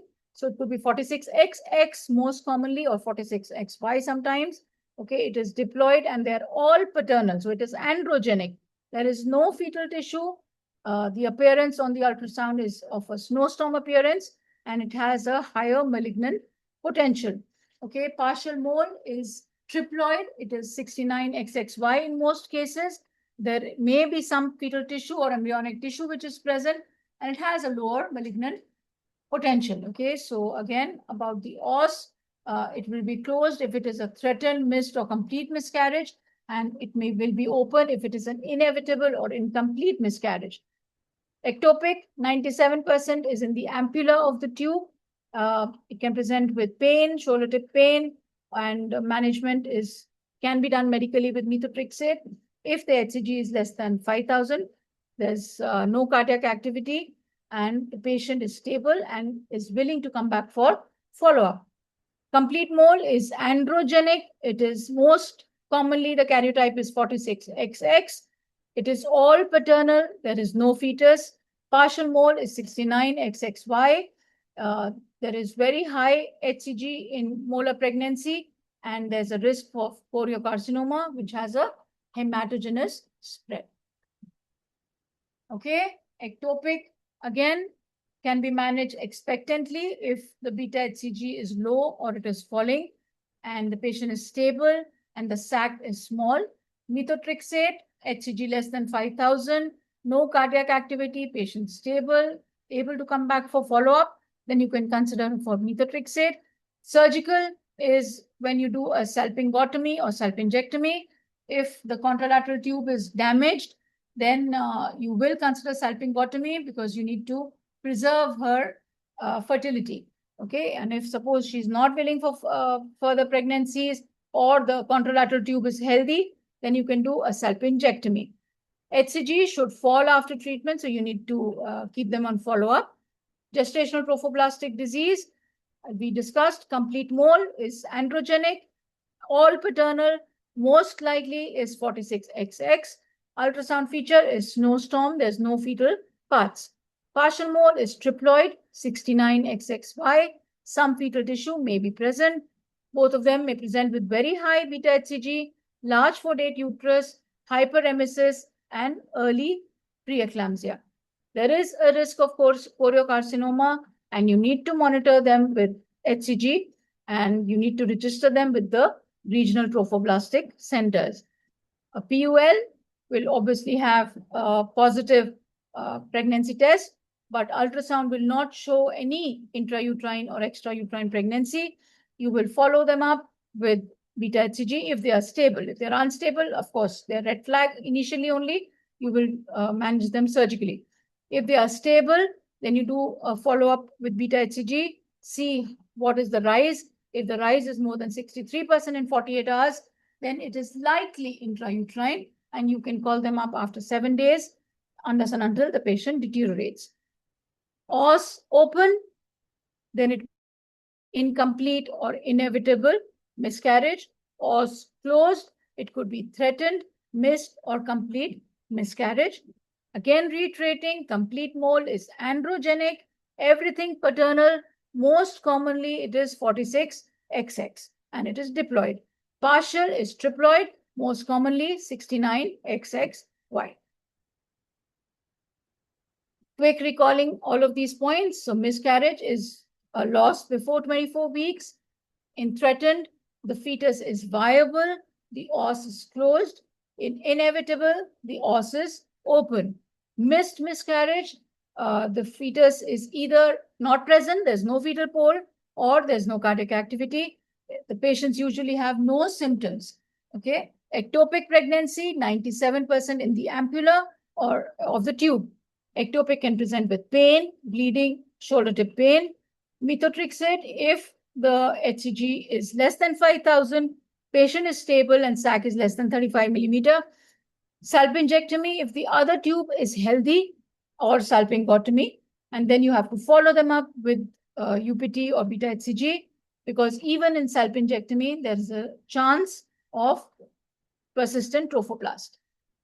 Complete mole is androgenic, 46XX is the most common karyotype. Partial mole is 69XXY, the composition is triploidy. Molar pregnancies present with very high HCG levels, and there is a risk of choriocarcinoma, which spreads hematogenously. These are important questions which can be asked. Preterm labor and PROM. Okay, so preterm birth is when the baby is delivering before 37 weeks. It is one of the leading causes of neonatal death. Extreme preterm is when it is less than 28 weeks, and very preterm is 28 to 32. Moderate or late is 32 to 37. Preterm labor is when contractions develop and there are cervical changes before 37 weeks. The risks are the risks which predispose to preterm labor are previous history of preterm labor, multiple pregnancy, any infections, polyhydramnios, cervical insufficiency, patient is a smoker or low BMI. Okay, so how do you assess the risk? You can do a fetal fibronectin test. If it is less than 50 nanograms per ml, then you're reassured that the patient may not go into preterm labor. But if it is more than 50 nanograms per ml, then that is your red flag sign. Or you do a cervical length by doing a transvaginal scan. But you do not do both together. Okay, so it's first you do fetal fibronectin, and if it's a high level, then you do a TVS to measure the cervical length. Then you have preterm, premature, pre-labor rupture of membranes or PPROM. That is before the onset of labor pains and before 37 weeks. So in these patients, there's a higher risk of chorioamnionitis and risk of cord prolapse and preterm birth. And diagnosis is if you put in a speculum and you see there is pooling of liquor, so that is diagnostic. And then you do the insulin-like growth factor binding protein or placental alpha microglobulin 1 test. And that is also a diagnostic marker for PPROM. Okay, so how do you manage threatened preterm labor? So you will give corticosteroids, especially between 24 to 34 weeks for fetal lung maturity. This will reduce the risk of RDS. Magnesium sulfate, you will consider if the fetus is less than 30 to 34 weeks for neuroprotection of the fetus. This is given only if there is imminent delivery within the next 24 hours. Okay, if you feel that the delivery is going to take place in the next 24 hours, then you will give the patient magnesium sulfate. Tocolysis with nifedipine or etosiban, it will delay the onset of labor, and this is done so that either you can give steroids or you can transfer the mother to a hospital with tertiary level neonatal care facilities. If it is PPROM, then you have to give the patient antibiotics and erythromycin is given. This will improve neonatal outcome should the delivery happen, and it will prolong the latency and prevent chorioamnionitis from happening. Okay. In utero, transfer to a unit with NICU is preferred rather than delivering the patient and then scrambling around and looking for NICU beds. So if you have a patient in imminent preterm labor, then you should transfer in utero to a facility with NICU. Cervical insufficiency presents with painless dilatation and PPROM, and there's a second trimester loss. The management is cervical cerclage for high-risk patients. You can give vaginal progesterone. They are shown to be as good, okay, in patients with short cervix. You should do GBS prophylaxis in labor if there is preterm labor or there is PPROM and other risk factors are present. Tocolysis, it will not improve the outcome, but it buys time for steroids and transfer. Okay. And steroids are important, prevent RDS, respiratory distress syndrome. So steroids and magnesium sulfate, the role is important in preterm labor.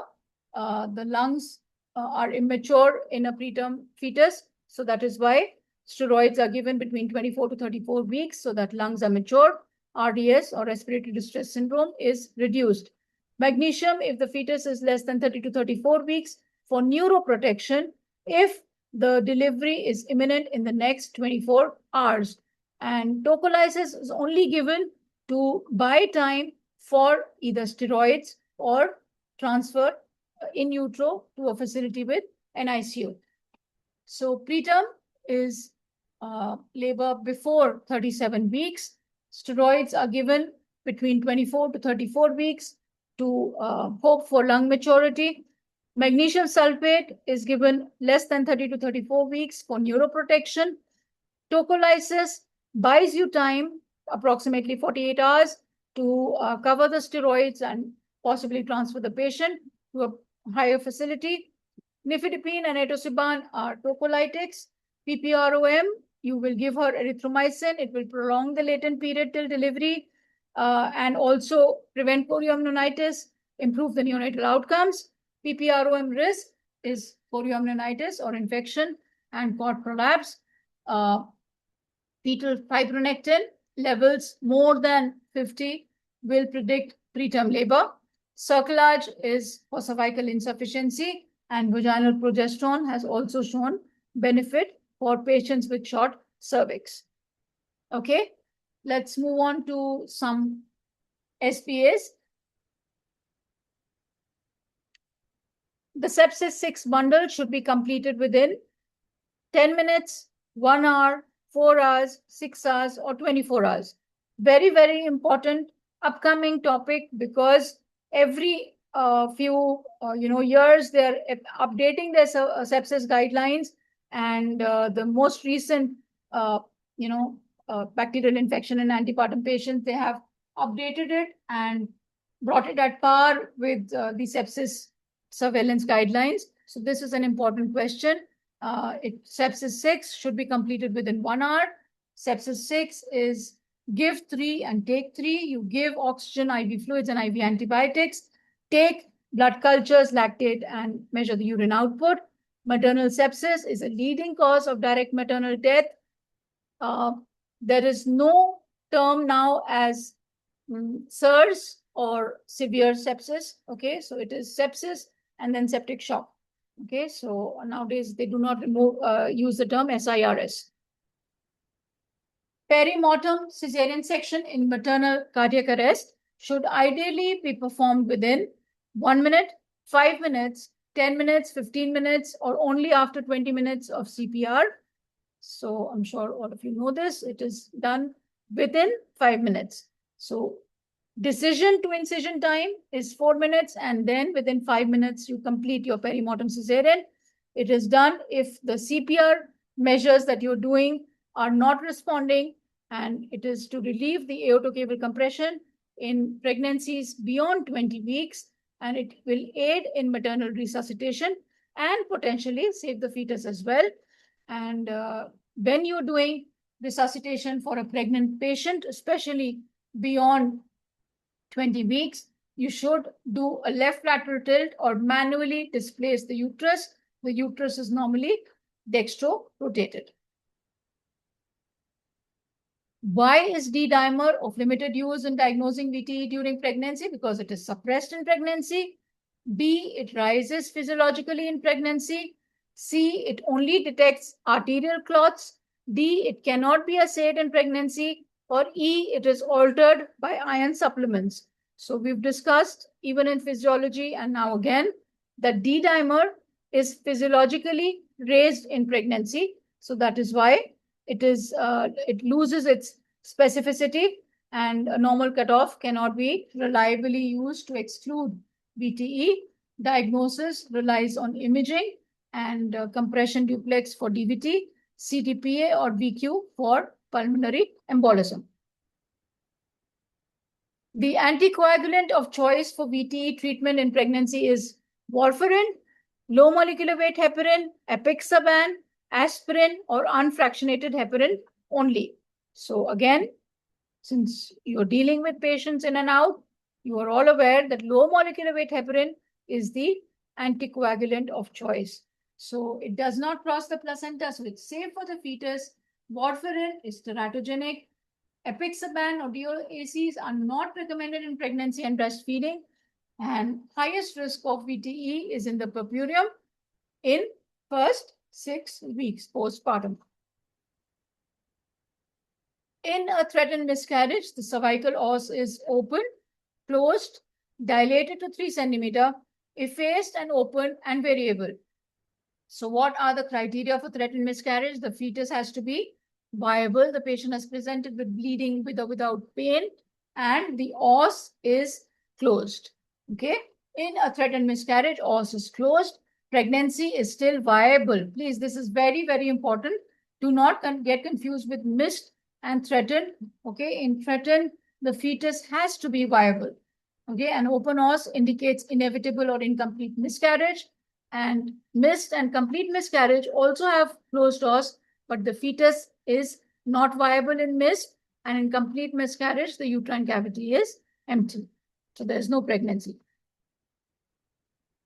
The commonest site of an ectopic pregnancy is ovary, cervix, fallopian tube ampulla, cornua, or abdominal cavity. It is the ampulla. Okay, so about 97% of ectopics are tubal, and ampulla is the commonest site.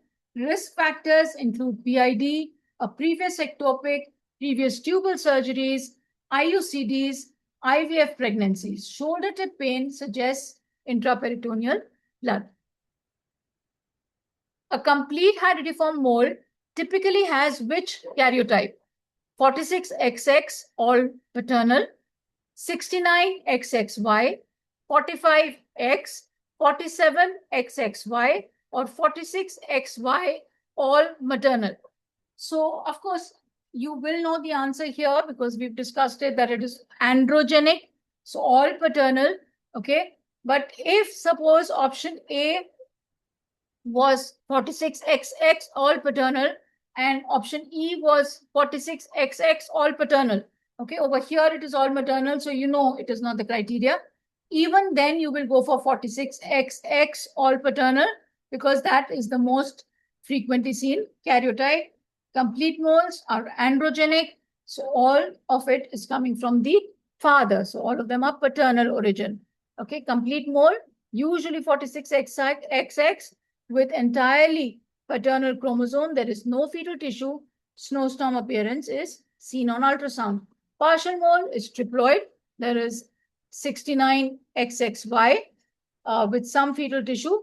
Both cause very high HCG and need for follow-up for choriocarcinoma. Antenatal corticosteroids are given for fetal lung maturity between 16 to 20 weeks, 20 to 24 weeks, 24 to 34 weeks, 34 to 37 weeks, or after 37 weeks. So when do you give antenatal corticosteroids? You will give them between 24 to 34 weeks. And you give preferably betamethasone given between 24 to 34 weeks when preterm birth is anticipated to accelerate fetal lung maturity and reduce respiratory distress syndrome. Magnesium sulfate is given for neuroprotection below 30 to 34 weeks. Magnesium sulfate is given before anticipated preterm labor, preterm delivery. It is used for A, tocolysis, B, fetal neuroprotection, C, lung maturity, D, maternal sedation, or E, reducing infection. So it is given for fetal neuroprotection. Okay, it provides fetal neuroprotection. It also reduces cerebral palsy when it is given for preterm deliveries, typically below 30 to 34 weeks. This is separate from its use in eclampsia, but the dose remains same, only the speed at which you're administering will change. Steroids will handle the lung maturity, and tocolytics will buy you time. Also, magnesium sulfate has a little bit of tocolytic ability. The purpose of tocolysis in preterm labor is mainly to A, cure the cause of preterm labor, B, delay delivery by approximately 48 hours for steroids and transfer, improve long-term neonatal outcome directly, prevent infections, or mature the fetal lungs. So what is the purpose of tocolysis? Are we planning to extend it till term? No, we are planning at least hoping to delay the delivery by 48 hours for covering the steroids for the lung maturity and to be able to transfer the patient to a reliable facility with NICU care. So tocolysis is done with nifedipine and atazobam. It does not improve the neonatal outcome by itself, but it will help you to buy time by approximately 48 hours to allow corticosteroids to work and to arrange for in utero transfer to a unit with neonatal intensive care. All right, we'll move to the third hour, but I'll take a short break for a sip of water. Okay, in the third hour, we are going to discuss mainly about gynecology and governance. We're going to discuss about the menstrual disorders and fibroids, then about a little bit about gynae oncology overview, contraception, and clinical governance, consent, and risk. So just give me 2 minutes. I'll just come back with some water.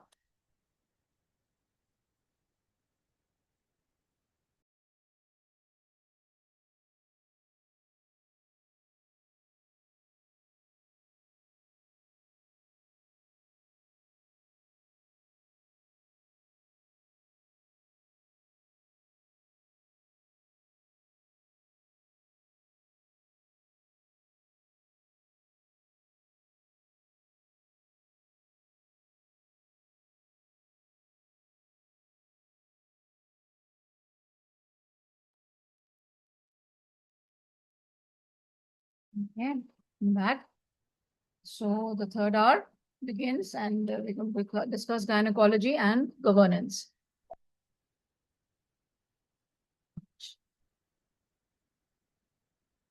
Okay, so discussing the menstrual disorders and fibroids first. So heavy menstrual bleeding is excessive loss affecting the quality of life of the woman. Okay, so it is one of the most common presentations in gynae OPD. And in heavy menstrual bleeding, the important point is that you do not take a blind biopsy.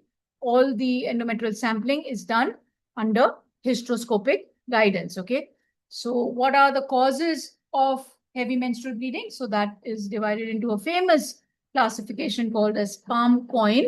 Okay, so the structural causes are palm, PALM, so polyp, adenomyosis, leiomyoma, which is fibroid, and malignancies. And non-structural causes can be coin, COEIN, coagulopathy, ovulation disorders, endometrial pathology, iatrogenic, and non-classified. Okay, so what are the investigations that we do? We will do fetal full blood count. We will do an ultrasound. We will do an endometrial biopsy if there are any risk factors. Only thing is, it is not to be done blindly in case of heavy menstrual bleeding. Okay, in postmenopausal bleeding, you can do PIPEL, but in heavy menstrual bleeding, there is no role of a blind biopsy. Treatment remains LNG-IUS as first line. Okay, then if suppose she's not willing for IUCD, and if she's not, she's planning a pregnancy, or, so she doesn't want her fertility to be compromised, then you will give her tranexamic acid or mefenamic acid as first line. You can give her COCs if pregnancy is not the criteria and she doesn't want IUCDs, and then move on to the surgical options like ablation and myomectomy or hysterectomy, uterine artery embolization, whatever. Okay, fibroids or leiomyomas are benign smooth muscle tumors, and they are estrogen dependent. They grow in pregnancy and regress at menopause. Okay, they are estrogen dependent. The types are submucosal, intramural, subserosal, and subserosal can also be pedunculated. Even submucosal can be pedunculated. Symptoms are heavy menstrual bleeding, pain, pressure, sometimes subfertility, and pain is especially more, that's the presentation in pregnancy, and pregnancy it is typically red degeneration. Treatment will be medical, which is by GnRH analogs, which will shrink the fibroid preoperatively, and tranexamic acid to reduce the bleeding. So if you're giving GnRH analog preoperatively, if you stop it and suppose the patient doesn't come back for surgery, then the fibroid will blow back up again if the analogs are stopped. So it will help you to first shrink the fibroid and also build up her hemoglobin. Once the bleeding stops, the patient's hemoglobin will build up, so she will become more fit for surgery. Surgical management can be myomectomy if she desires fertility, or hysterectomy if she doesn't desire fertility. Uterine artery embolization can also be considered. Endometriosis is when there is presence of endometrial tissue outside the uterus. It presents with cyclical pain, dysmenorrhea, dyspareunia, and subfertility. In ultrasound, endometrioma or a chocolate cyst is a classical feature. Laparoscopy is the gold standard to diagnose endometriosis. Adenomyosis is when the endometrium is present within the myometrium. So it is not only in the endometrial cavity, it has found its way into the myometrium. So whenever there is menstruation, the bleeding also happens in the uterine wall, and the uterus becomes bulky, and it presents with heavy menstrual bleeding because it is bulky in irregular distribution, and so contraction cannot happen. So adenomyosis presents with pain and heavy menstrual bleeding with bulky, tender uterus. Then, of course, we have polycystic ovarian syndrome, which is now PMOS, and abnormal uterine bleeding. So anovulatory cycles, they will build up the endometrium. The endometrium becomes thick, and once it reaches a particular threshold level, it will start bleeding, and the bleeding will be very heavy.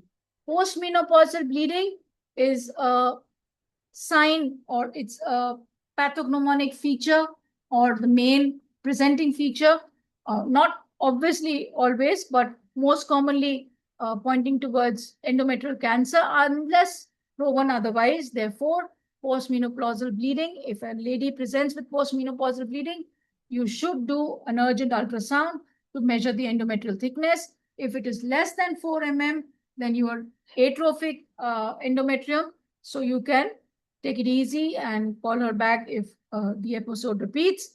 And if it is more than 4 mm, then you need to do a hysteroscopy and a biopsy, or you can even start with a pipelle and then proceed accordingly.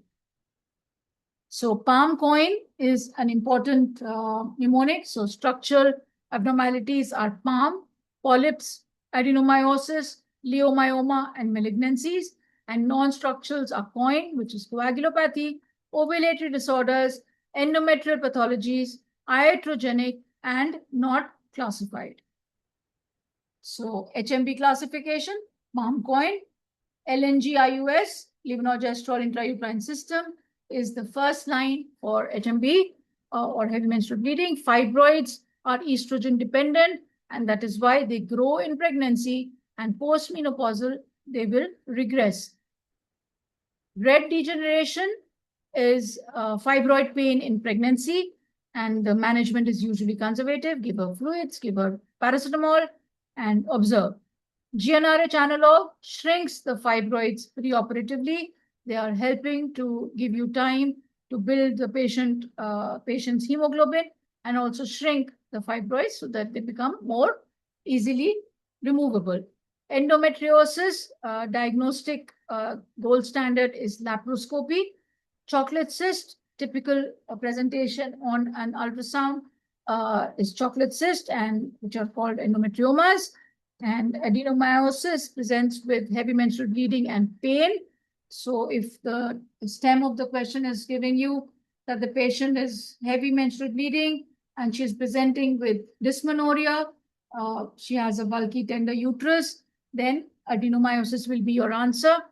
Cut section of adenomyosis is frequently given as an image, and they can ask you what is the diagnosis. So adenomyosis. Postmenopausal bleeding, it is, you have to, stay alert and suspect that it can be endometrial cancer unless it is excluded. Okay, so you have to do an ultrasound and then proceed. So cervical cancer, it is most commonly with HPV infection, and amongst the HPV, most of them are due to 16 and 18, and the squamous cell carcinoma is the commonest, but it can be adenocarcinoma, especially if it is the endocervix, originating from the endocervix. So screening HPV primarily, okay, so you will do a pap smear and HPV typing. Then if prevention is vaccination, okay, so you give Gardasil 9, and the peak has now started happening in younger women, okay, so earlier it was 30 to 35, and now it is 24 to 30 age group where the cervical cancer is peaking, and it tends to spread locally and the staging is done by FIGO classification. Moving on to endometrial cancer, this is the most common gynecological cancer in the UK. So another very, very important SBA. It is type 1 is the commonest, which is estrogen dependent, and endometrioid endometrial carcinoma, it is the commonest. The risk factors are obesity, unopposed estrogen, polycystic ovarian syndrome or PMOS now, Lynch syndrome, tamoxifen, and nulliparity. PMB or postmenopausal bleeding, it is a cardinal symptom of endometrial cancer, and you must do urgent investigation starting with the ultrasound levels. Endometrioid carcinoma type, it has good prognosis if it is diagnosed early. So we discussed about the cervical cancer, HPV 16 and 18. There are many high-risk types, but the most important ones are 16 and 18. Squamous is the commonest type of carcinoma. It can have adenocarcinoma also. Screening is primary. Okay, so you have to do cytology and HPV typing. And then if you've done HPV typing and it is negative, then you have to call her after 5 years. Vaccination is supposed to be very helpful, and it is recommended for all the girls who have not initiated their sexual life, and it can be given in even sexually active women. The peak age for cervical cancer initially was 30 to 35 years of age. Now it is around 24 to 30. So it has started peaking in younger women. Endometrial cancer is commonest cancer, gynecological cancer in the UK. Cardinal symptom is postmenopausal bleeding. Type 1, estrogen dependent, is the commonest, and the risks include obesity, unopposed estrogen, PCOS, Lynch syndrome, tamoxifen, and nulliparity. It usually has a good prognosis if it is diagnosed in time. Ovarian cancer has the worst prognosis. Why? Because the diagnosis is very late, because it presents with very vague symptoms. Okay, the patient will have bloating, early satiety. People just postpone or related to metabolic disorders. So the diagnosis is delayed, and therefore it presents late and has the worst prognosis. The most common type is epithelial, serous carcinoma. This is the commonest ovarian cancer. Marker for this is CA-125 and ultrasound, and the RMI index is how we score this ovarian cancer malignancy risk. So if there's any cyst that you are seeing, you have to score it and see the CA-125 levels. And if they are more than or equal to 200, then it warrants a gynecological oncologist opinion. The syndromes we predispose to be ovarian cancer are BRCA1 and 2, and also Lynch syndrome. Okay, so RMI uses ultrasound, then whether she's premenopausal or postmenopausal, and the CA-125 levels to determine her malignancy risk. So tumor markers, CA-125 is for epithelial ovarian cancers, and also it is not very diagnostic premenopausally or in non-epithelial cancers, because it can rise in endometriosis and fibroids also. Then AFP, HCG, and LDH are for the germ cell tumors, which are more commonly seen in young women. Inhibin is a tumor marker for granulosa cell tumor. And CEA or CA19-9 is for mucinous carcinoma or for GI tract carcinomas. Now, Lynch syndrome or hereditary non-polyposis colonic coli is a Lynch syndrome type, and it predisposes. Commonest overall is colorectal cancer, and in gynecological cancers, it is endometrial cancer and also ovarian, amongst the other cancers. Now, why is this important? Is because earlier, if a patient presented with colorectal cancer, the guidelines said that you have to test them for Lynch syndrome. Okay, for endometrial cancer, there was no such guideline, but now they have said that even for endometrial cancer, so not only colorectal cancer, if a patient presents with endometrial cancer, you will check her for Lynch syndrome, okay? And if her Lynch syndrome comes positive, then of course the family screening will start, okay? So this is important because this is a recent update. Then BRCA 1 and 2, it implies breast cancer. So BRCA 1 and 2 will predispose to breast and ovarian cancer apart from other cancers. So you should consider risk-reducing salpingo-oophorectomy in case the patient has BRCA1 and 2 genes in them. Okay, so cancers are usually managed by a multidisciplinary team. The staging is done by FIGO, and vulval cancers are most likely squamous cancers. They're presenting in the elderly, and lichen sclerosis or vulval intraepithelial neoplasia also predisposes to vulval cancer.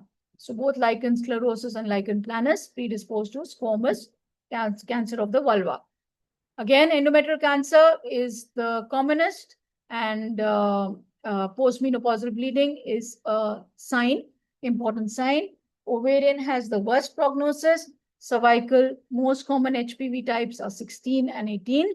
CA125 is a marker for epithelial ovarian cancer. For germ cell tumors, you use AFP, HCG, and LDH, and inhibin is used for granulosa cell tumor. In Lynch syndrome, the patient is predisposed to colorectal cancer most commonly, then endometrial and ovarian cancer. Postmenopausal bleeding, cancer unless proven otherwise, okay? So we've discussed ovarian cancer, worst prognosis. Epithelial type is most common, serous is commonest. So the question which has been asked, we all know 90% is epithelial. So how much is non-epithelial? 10%, okay? So this was asked, how much percentage of ovarian cancers are non-epithelial? So 10% are non-epithelial, epithelial is 90%. They are late diagnosed because they present with vague symptoms, bloating, early satiety. Important things to note are CA125 levels and ultrasound to note the RMI rating. Then the risk of malignancy index, or the RMI, you have to calculate that, and anything more than 200, you will refer to the gynecological oncologist after doing a CECT of the pelvis and abdomen. Okay, vulval cancer, most common type is squamous. It is seen in the elderly and patients with lichen sclerosis, lichen planus, WHIN, and HPV infections. Tumor markers, CA125 in epithelial ovarian cancers, CEA and CA19-9 in mucinous and GI tract tumors, AFP, HCG, and LDH in germ cell tumors, inhibin in granulosa cell tumors, Lynch syndrome, colorectal cancer, endometrial cancer, ovarian cancer. Earlier, you were checking all patients of colorectal cancer for Lynch syndrome. Now you're also going to check endometrial cancer for Lynch syndrome. Okay, so that is the update. Multidisciplinary team management and FIGO staging.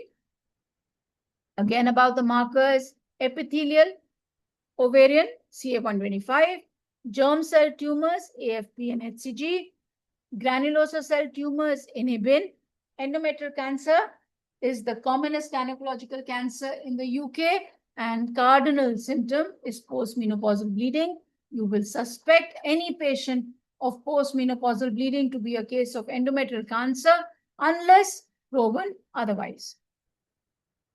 Okay, so cervical cancer is most commonly HPV 16 and 18 driven. Endometrial cancer is the commonest gynecological cancer in the UK. Endometrial cancer, postmenopausal bleeding is a cardinal symptom. Endometrial risk is unopposed estrogen.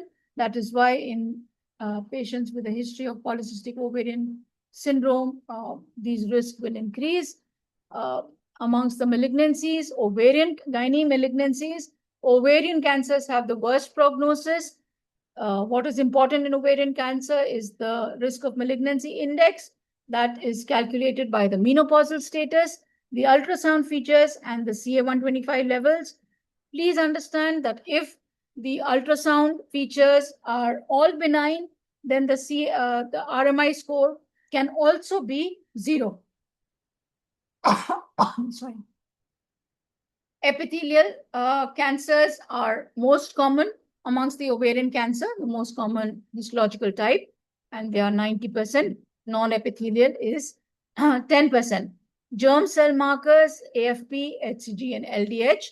Inhibin is an important marker for granulosa cell tumor, and Lynch syndrome, you have to rule out endometrial and ovarian cancers, and risk reduction surgeries will be suggested.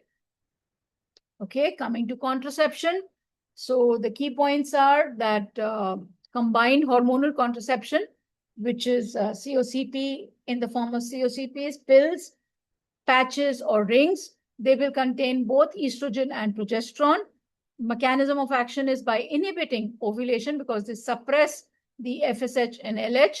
And the contraindications or the UK MEC4 criteria are if the patient has migraine with aura, if the patient has any history of VTE, or if the BMI is more than or equal to 35, or the patient is a smoker, then that is a UK MEC4 criteria.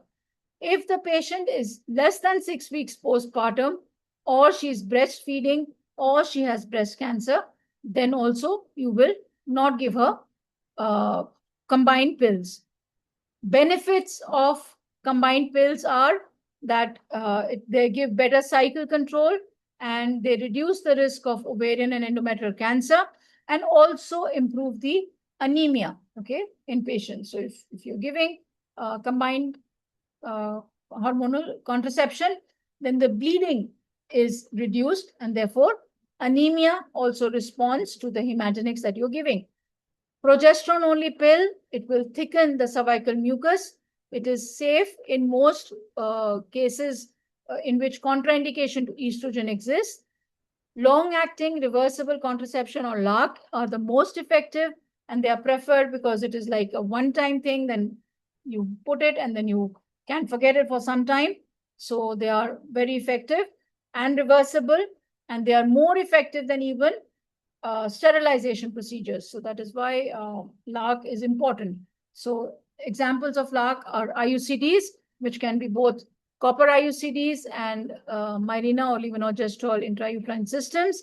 Copper IUCD has shelf life, life of 5 to 10 years, and it doesn't use any hormones, and it is a good option for emergency contraception. Levonorgestrel intrauterine systems, of which Mirena is an example, you can give it for contraception up to 5 to 8 years, and it reduces the bleeding as well. Okay. Then moving on to an implant. So the life is the duration that it can be used for is 3 years. The compound that is etonorgestrel, which is a progesterone, it is very effective. It is the most effective with least failure rate. So injectable is Depo-Provera, which has to be given every 12 weeks, but you can extend it till 13 weeks. There is a delay in fertility, and there is a reduction in bone marrow density in patients who are receiving Depo-Provera. Emergency contraception, copper IUCD is most effective. You can give it up to 5 days of unprotected sexual intercourse or UPSI. And it is also going to give ongoing contraception. So a patient has presented and asked you for emergency contraception. The last episode of unprotected intercourse was 4 days back, and maybe she has already crossed her mid-cycle. So you can give her a copper IUCD, and it will also give her an ongoing contraception. Then you have ulipristal acetate, which has effective up to 120 hours. Okay, so the interval between unprotected sexual intercourse and giving ulipristal acetate should not be more than 120 hours. Levonorgestrel similarly is given within 72 hours. It is less effective than ulipristal acetate. Sterilization is a permanent method of contraception, and either tubal occlusion or vasectomy can be done, but the failure rates are also there, and Implanon and all have lower failure rates. So LARC overall has lower failure rates than even permanent sterilization procedures. So in sterilization, if you're doing a patient and you're taking up for tubal occlusion or vasectomy, you have to counsel regarding STI protection, okay, because STI protection is only provided by barrier methods like condoms. Then the efficacy and reversibility, okay. So if you're patient has come to you for contraception, you have to tell her that if we are giving you pills, or if we're giving you implant, or if you're putting an IUCD, then you should still continue to use a condom, because that will give you protection from STIs. Then you have to tell her about the failure rate or the efficacy and the reversibility or the lack of it, especially in DMPA. So there are UKMEC criteria. So if it is level 1, then there is no restriction. If it is UKMEC 4, then it is unacceptable risk. So the risks are stratified accordingly. Postpartum and patient who is breastfeeding, you will avoid early estrogen, because early postpartum period is a high risk period for VTE, and also it can suppress lactation. Okay, so that is why you will avoid early addition of estrogen. Copper IUCD is the most effective emergency contraception. You can use it up to 5 days. You can use it post ovulation as well. All right. So UKMEC 4. So contraindication, absolute contraindications for combined pills are patients who have migraine with aura, and if there is a history of VTE, or if the BMI is more than 35, or if the patient is more than 35 and is a smoker. So these are your typical and perfect use failure rates. So this is also an important thing. And if you notice that the intrauterine system and copper IUD, they have very low failure rate, but the least failure rate is with the implant. Okay. So COCPs, or the combined pills, work by inhibiting ovulation. The combined pills, the contraindications are migraine with aura, or these are UKMEC4. Progesterone-only pills. Okay, so there are traditional progesterone-only pills and newer progesterone-only pills. And the newer ones, like desogestrel and levonorgestrel, they will inhibit ovulation. But the traditional one act by thickening of the cervical mucus.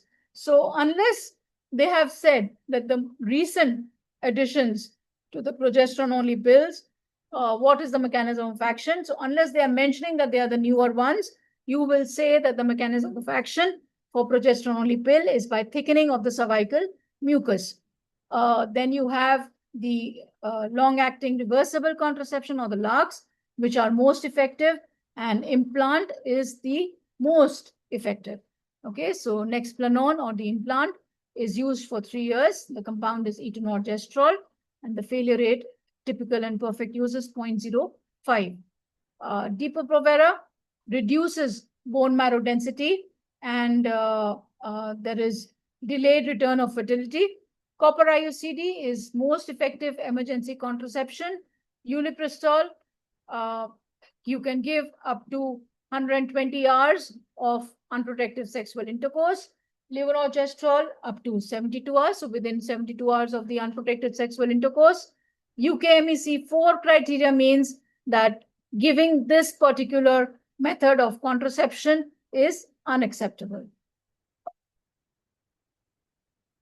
All right, moving on to clinical governance, consent, and risk. So clinical governance is essentially a framework for continuously improving quality and safeguarding the standards of care. So you need to remember the pillars, the consent principles, the assessment of mental capacity, and risk management tools. So these are what is needed at your level for part 1 to answer any questions that can come from this particular topic. Okay, so let's talk about the governance pillars. So what we need to ask is, what are the pillars of clinical governances? How do we ensure that the care that we are giving to the patient is good? So you need to give evidence-based care, okay? The effectiveness is better by practicing evidence-based medicine. So you follow the guidelines, whatever are there in your country. But of course, when we're discussing about RCOG exams, then we will talk about the NICE guidelines, the GTG guidelines, the ESHRE guidelines, okay? Then there is audit, there is risk management, then you have to do education and training of the personnel, you have to do patient and public involvement, and information governance. So if suppose there's a new guideline, okay, that has come, and you are introducing a new protocol in your hospital, and then you are measuring the compliance of that protocol against the standards which are mentioned in the guideline, NICE guideline or whatever. So that is audit, okay? Then risk management is when you're identifying and reducing harm by doing root cause analysis, etc. Then education and training is again for maintaining competence. The patient and public involvement is so that you do shared decision making. And of course, information governance is for data protection and confidentiality. These are very, very important points for NHS. Okay, these are paramount, and these are frequently tested in part 2 and part 3, but you must know because you're giving in NHS UK-based exam. Now, talking about the consent has to be valid.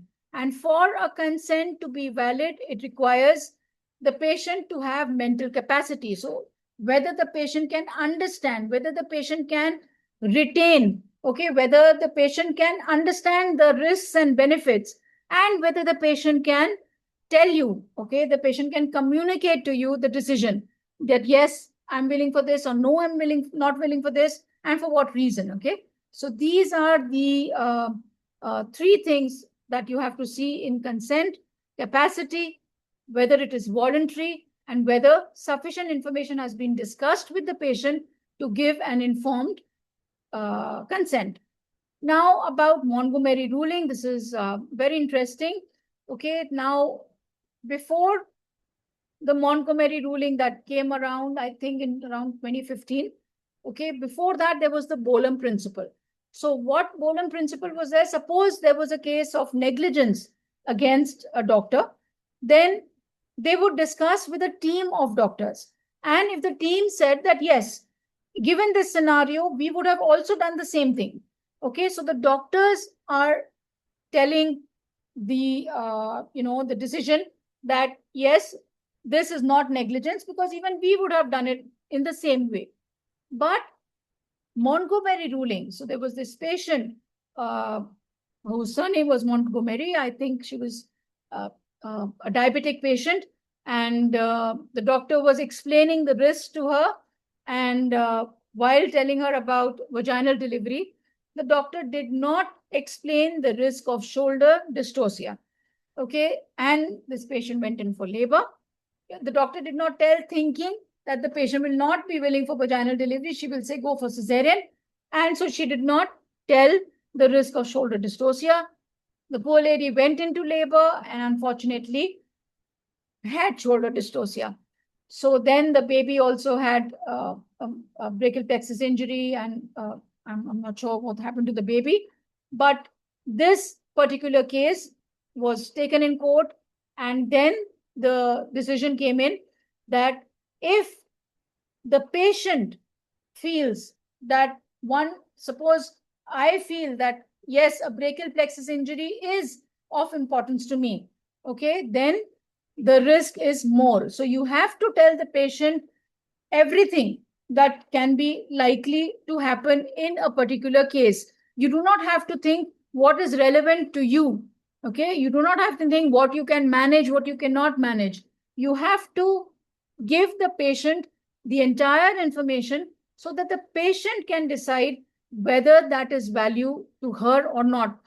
For example, if a patient has come with a positive Down syndrome screening, okay, So you don't decide that, okay, Down syndrome doesn't have life expectancy or it has life expectancy. What is the criteria? The patient is to be given the decision, okay? It is the patient who will decide.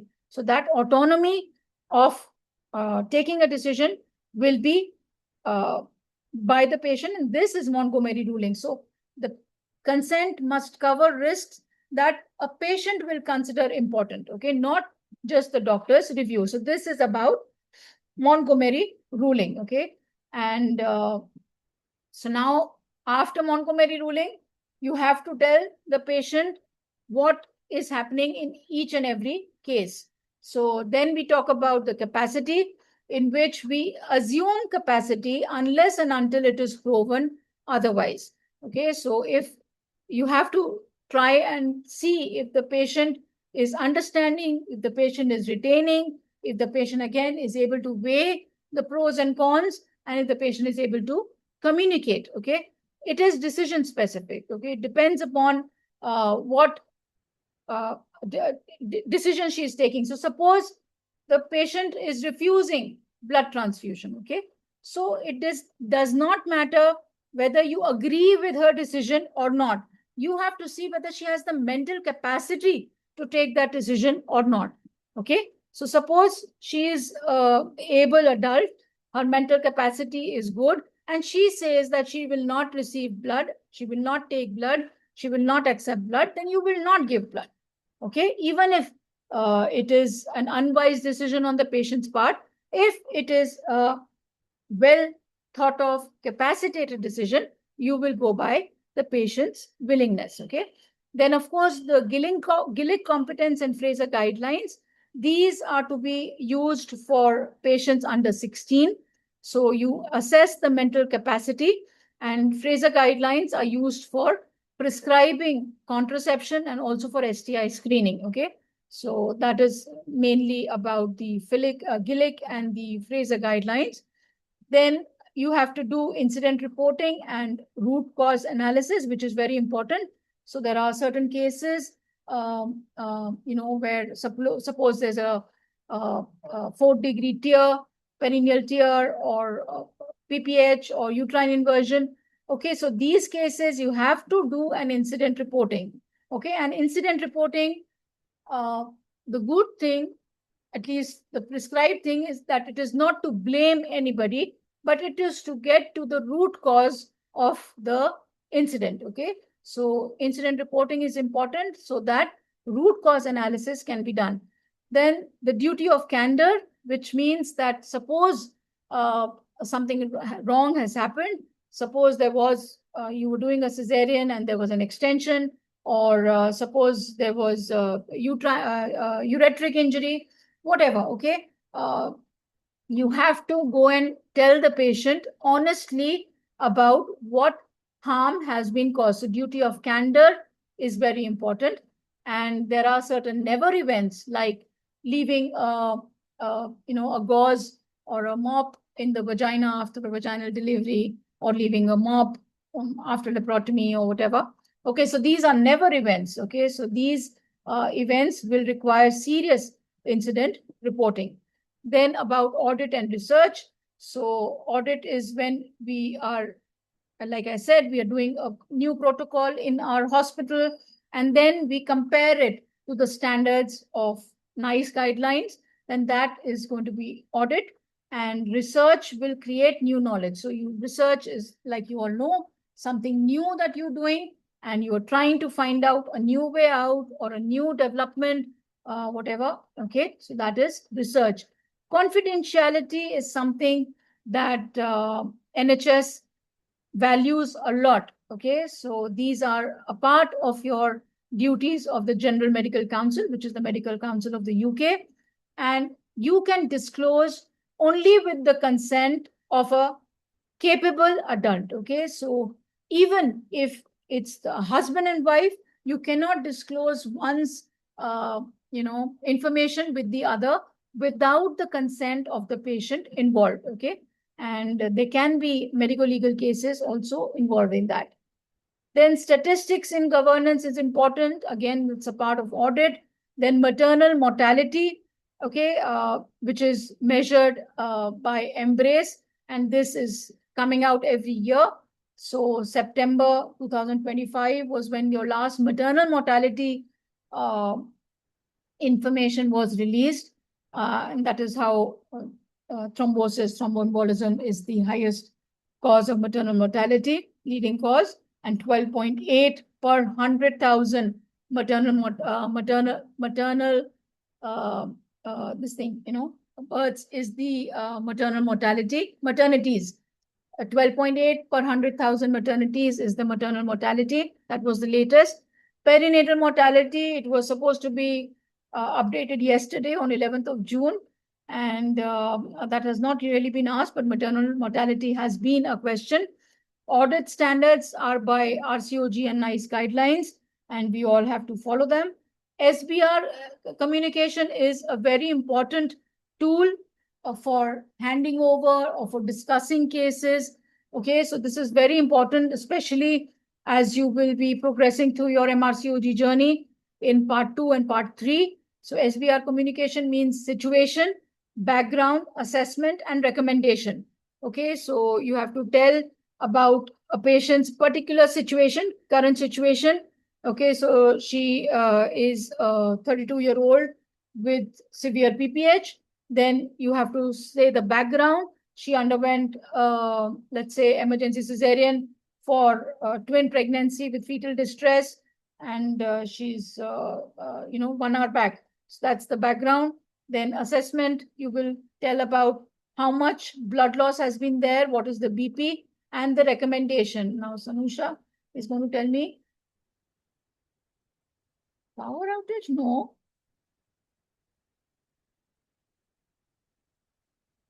Can everybody hear me or see me, Sanusha? You want me to switch on the light then? Carry on, ma'am. Okay. All right. So that is about the SBAR. And always you have to document. That is very, very important in all our practices. Documentation is very important, and it has to be done as we are doing it. Okay. So it has to be, you don't have to go retrospective and then, document it. It has to be done as you are progressing. So the important point over here was the interesting point was the Montgomery ruling. So the consent must cover risks that a patient would attach significance to, and not just the doctor's view. Okay. So quick recall. So governance is effectiveness or audit, risk, patient and public education, their involvement and information provided to them. Valid consent involves mental capacity.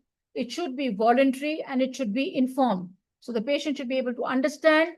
The consent should be voluntary and not coerced. And it should be an informed consent so that you have informed all the pros and cons of the procedure, the alternates of the procedure. That is a valid consent. Montgomery's ruling we have discussed in detail. It is to safeguard the patient's material risk, what the patient will value most. Capacity is the mental capacity of the patient to understand, to retain, to weigh, and to communicate to you whether something is acceptable or not. Again, capacity is assumed unless proven otherwise. So you have to ask questions and give information and ask whether she's understanding and assess whether she's able to understand by the kind of answers that she's giving. So it is assumed unless proven otherwise. Duty of candor is about openness about harm.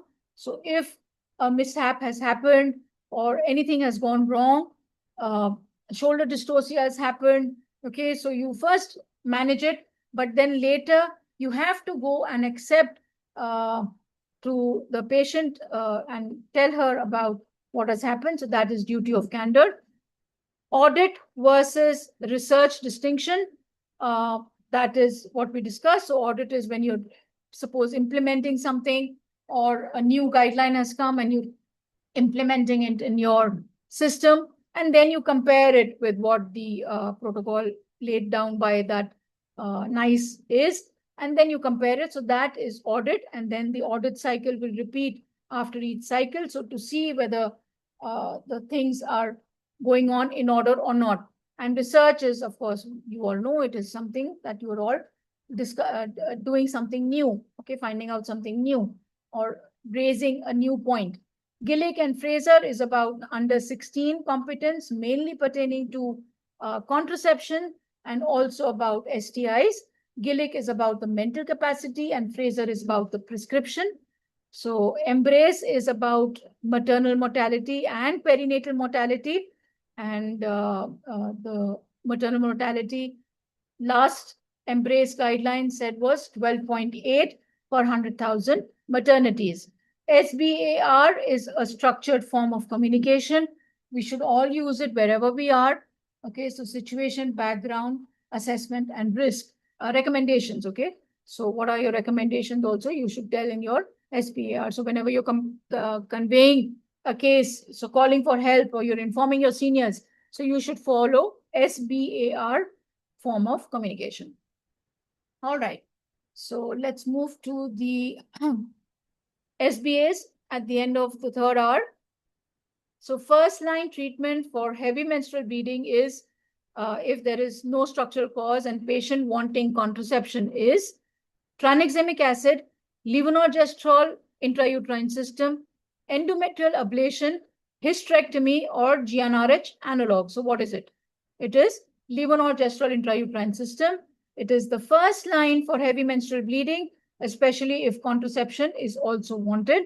Non-hormonal options include tranexamic acid and mefenamic acid. HMB is classified according to Palm point. So if the patient presented with heavy menstrual bleeding and pain, okay, and she doesn't want LNG IUS, then what is your treatment going to be? So if suppose the options included mefenamic acid, then it would be mefenamic acid because that is going to control the pain and the heavy menstrual bleeding. And the most likely diagnosis over there would be adenomyosis. Fibroids characteristically shrink in pregnancy. B, they are estrogen dependent and regress after menopause. C, they are pre-malignant.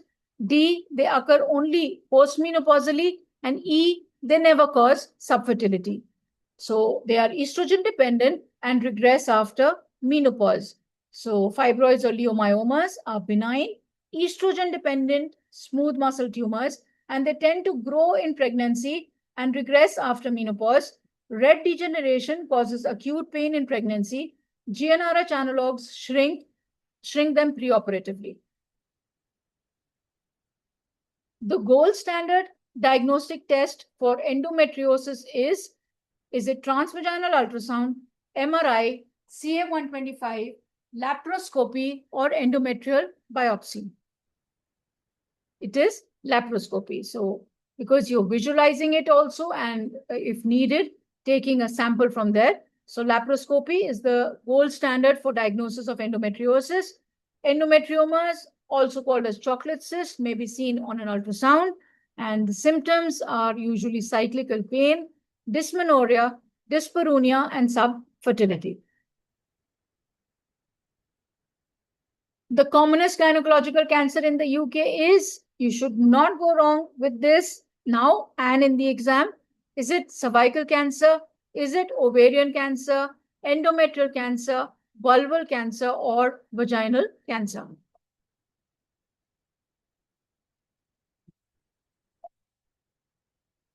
So the answer is endometrial cancer.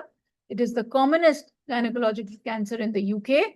Postmenopausal bleeding is a cardinal symptom and it must be investigated urgently. Risk factors are unopposed estrogen, so obesity, metabolic disorders, tamoxifen, nulliparity, Lynch syndrome. These are all important high-risk factors. Which tumor marker is most associated with epithelial ovarian cancer? Again, very important question and very easy question also. Is it AFP, CA-125, HCG, inhibin, or CEA? Okay, so the answer is CA-125. CA-125 is the marker for epithelial ovarian cancer and is used for ultrasound and menopausal status, used with ultrasound and menopausal status in assessing the risk of malignancy index or the RMI. AFP, HCG, and LDH are markers for germ cell tumor. Inhibin is a marker for granulosa cell tumor. RMI index in presence of benign ovarian cyst with no high risk factors can be 0. Okay, so that is important. Lynch syndrome most increases the risk of which gynecological cancer, whether it is cervical, endometrial, vulval, vaginal, choriocarcinoma. I would have given ovarian also over here. And in any case, the answer would be endometrial. Okay, so more than ovarian also, it is endometrial. Lynch syndrome markedly raises the risk of endometrial cancer, which is the commonest gynecological cancer in Lynch, as well as ovarian and colorectal cancer. So overall, if suppose colorectal was also here and they did not ask about gynecological cancer, okay, I hope I'm not confusing you, but suppose the question was Lynch syndrome most increases the risk of which cancer, okay, and the options included colorectal cancer, your answer would be colorectal cancer. Of course, if they've asked about gynecological cancer, then even if colorectal is the option, you will go for endometrial cancer. And amongst endometrial and ovarian cancer, it is endometrial, which is more common in Lynch syndrome. Any patient presenting with colorectal cancer and endometrial cancer, you will do a screening for Lynch. And then if the Lynch syndrome is positive, you will screen the family members as well. BRCA1 and 2 mainly raise breast and ovarian cancer, apart from prostate, male breast cancer, and other cancers. Most effective form of emergency contraception is the LNG pill, uripristal acetate, copper intrauterine device, the USP regime or the combined pill, progestogen implant. So again, it is the copper intrauterine device. It is most effective emergency contraception. It can be given up to 5 days after the last unprotected sexual intercourse episode or the earliest estimated ovulation date. And it also provides ongoing contraception. So uripristal works only up to within 120 hours and prior to the ovulation date. Okay, it will not occur after ovulation because the mechanism of action of uripristal acetate and levonorgestrel pill is to inhibit the ovulation or to delay the ovulation. Okay, so if the ovulation has already occurred, then mechanism of action fails.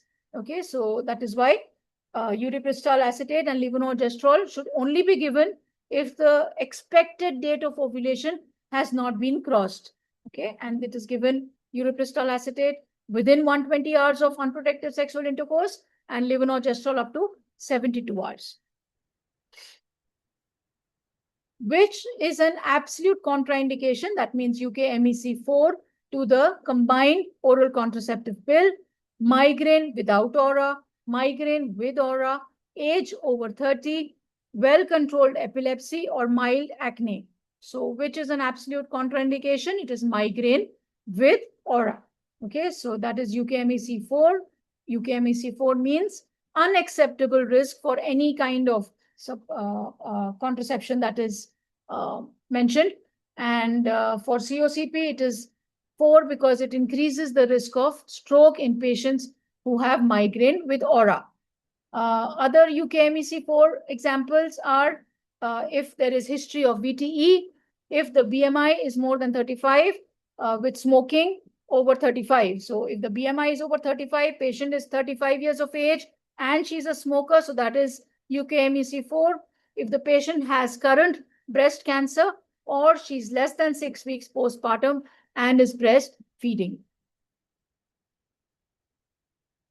Montgomery ruling established that the consent must include only risks that the doctor considers relevant, material risks that a reasonable patient would attach significance to, all risks, however rare, all risks above 1% incidence, and written information only. So we've discussed about Montgomery, and you have to tell her or him material risks that a reasonable patient would attach significance to. So Montgomery shifted consent to a patient-centered standard. Clinicians must disclose the material risk that a reasonable person in the patient's position would attach significance to, plus the particular patient would. It moved away from, I told you about the Bolam test. So it moved away from the doctor-centered Bolam test for consent. The clinical audit cycle is completed by 1, setting a standard, B, collecting data, C, implementing change, D, re-auditing against the standard, or E, publishing the results. So what is the audit cycle and how is it completed?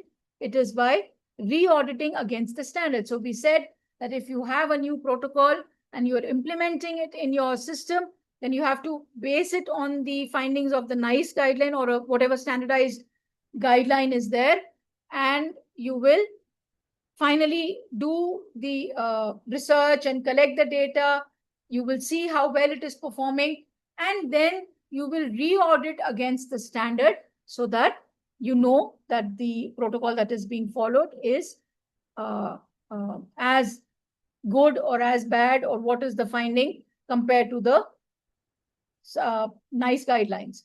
So the audit cycle is closed by re-auditing after implementing change to confirm whether the practice has improved against the agreed standard. Audit measures practice against a standard in the UK, which is mostly going to be NICE guidelines. Research will generate new knowledge. Okay, so that is the difference between audit and research. All right. So let's go through the entire clinical management, whatever we've discussed. So there are more things to clinical management, but we are discussing things which were asked in the July 25 paper and things around it. Okay, so that you are more prepared with any question that comes from that particular module or that particular year. So antepartum hemorrhage is bleeding after 24 weeks. Previa is presenting with painless bleeding. The uterus is soft and the fetus is not affected early. Abruption is painful bleeding. The uterus will be tense and woody. In placenta previa, you will not do any vaginal examination until an ultrasound has been done to rule out previa. Abruption, you have to keep in mind it can be concealed and it can give rise to DIC. So the patient has presented with bleeding, but the shock is of a greater magnitude than the amount of bleeding. So it could be a concealed abruption. So you have to keep that in mind. Vasa previa is when at rupture of membranes, if the fetal vessels were crossing over the cervical os and the fetal blood is what is going to bleed out. Okay, so the fetus is going to get exsanguinated and CTG changes are going to be bad. Okay, so the CTG changes are going to be showing changes. What is the risk of accreta? It increases if there is a placenta previa in a case of previous cesarean and it is an anterior placenta. Okay, so the risk of placenta accreta will increase. PPH is in a vaginal delivery defined as blood loss more than or equal to 500 ml, and in a cesarean delivery more than or equal to 1000 ml. What are the causes of PPH? There are the 4 T's. So tone, trauma, tissue, and thrombin, out of which tone, so atony is the commonest cause amongst all, is responsible for 70% of cases of PPH. The first line uterotonic is oxytocin. You can use ergometrin or a combination of oxytocin and ergometrin, but you will avoid it in patients of hypertension and cardiac disease. Carboprost is avoided in cases of asthma. Tranexamic acid can reduce mortality. You should use it early, especially in cases of cesarean section, and it is recommended to be used within 3 hours, although we are using it earlier. B-lin suture is used for atony. Pre-eclampsia is when there is new onset hypertension after 20 weeks, along with some organ dysfunction. So it may be renal dysfunction in which creatinine is raised. There might be proteinuria, or it can be increased transaminases, or some hematological abnormalities like low platelets, hemolysis. So that would be a pointer towards pre-eclampsia. Eclampsia is pre-eclampsia with seizures. Okay, HELP syndrome is an acronym.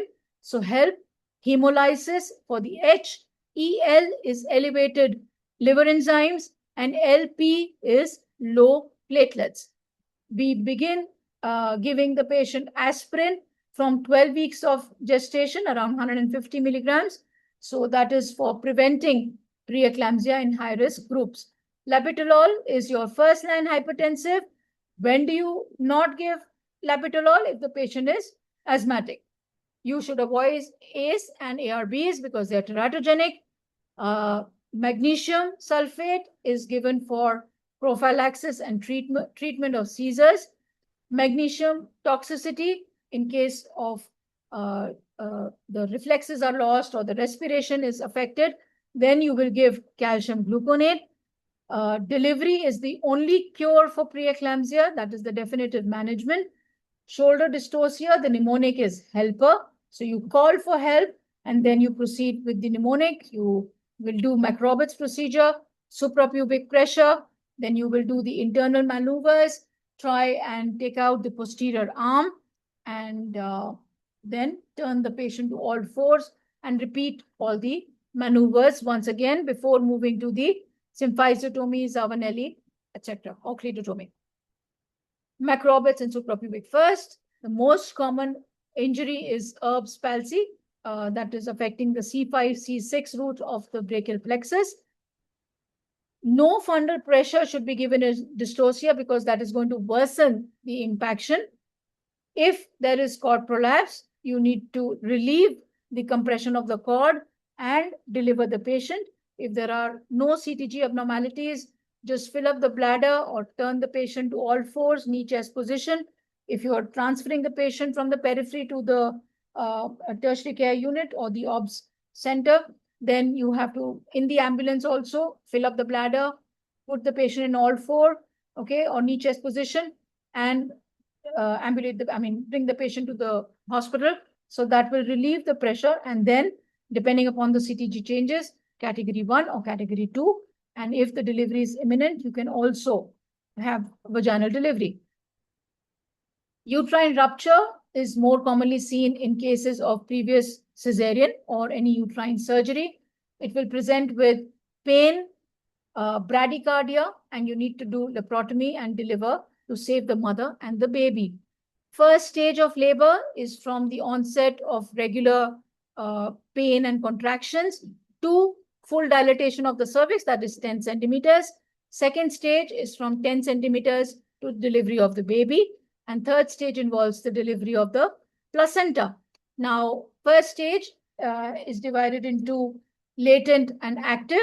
So latent is 0 to 4 centimeter, and from 4 centimeter to 10 centimeter is active stage of first stage of labor. Active first stage of labor, you expect a dilatation of 1 centimeter per hour in a nulliparous patient. And the factors which are going to predict the progress or the non-progress of labor are 3 P's: power, passage, and passenger. Moving on to sepsis. Sepsis 6 is very, very critical. You have to constitute the sepsis 6 within 1 hour. Okay, so you give 3 and you take 3. You give oxygen, fluids, and antibiotics, and you take culture, lactate, and measure the urine output. Okay. Group A streptococci or Streptococcus pyogenes infection is fulminant. Okay, it is very rapid and it causes high mortality. You track the patient's vitals and progression on a MEOS chart. So that is an early obstetric warning score. So it is very useful as a visual, chart to see if the patient is deteriorating, and it is good for escalating and triggering, consultation with your seniors or another department. Then perimortem cesarean section is done to save the mother. Okay, if the fetus is viable, the age of viability is there, then of course we can save the fetus as well. perimortem cesarean is done within 5 minutes, and it is the main aim is to reduce the aortocaval compression. And so the venous return will increase and cardiac output will increase. So your CPR will be more successful. The chances of success for your CPR will be higher. In case of maternal collapse, okay, in a pregnant lady, you will put her in a left lateral position. So at least 15 degrees of tilt is helpful, or you will manually displace the uterus. The uterus is normally dextro-rotated. VTE risk increases 5 times in a pregnant lady, so over and above the non-pregnant risk. And postpartum, the risk is higher, especially in the first 6 weeks, and it increases 20 times. In VTE or in patients who are receiving prophylaxis for VTE, so high-risk patients, the drug of choice is low molecular weight heparin. You need to avoid warfarin because it is teratogenic.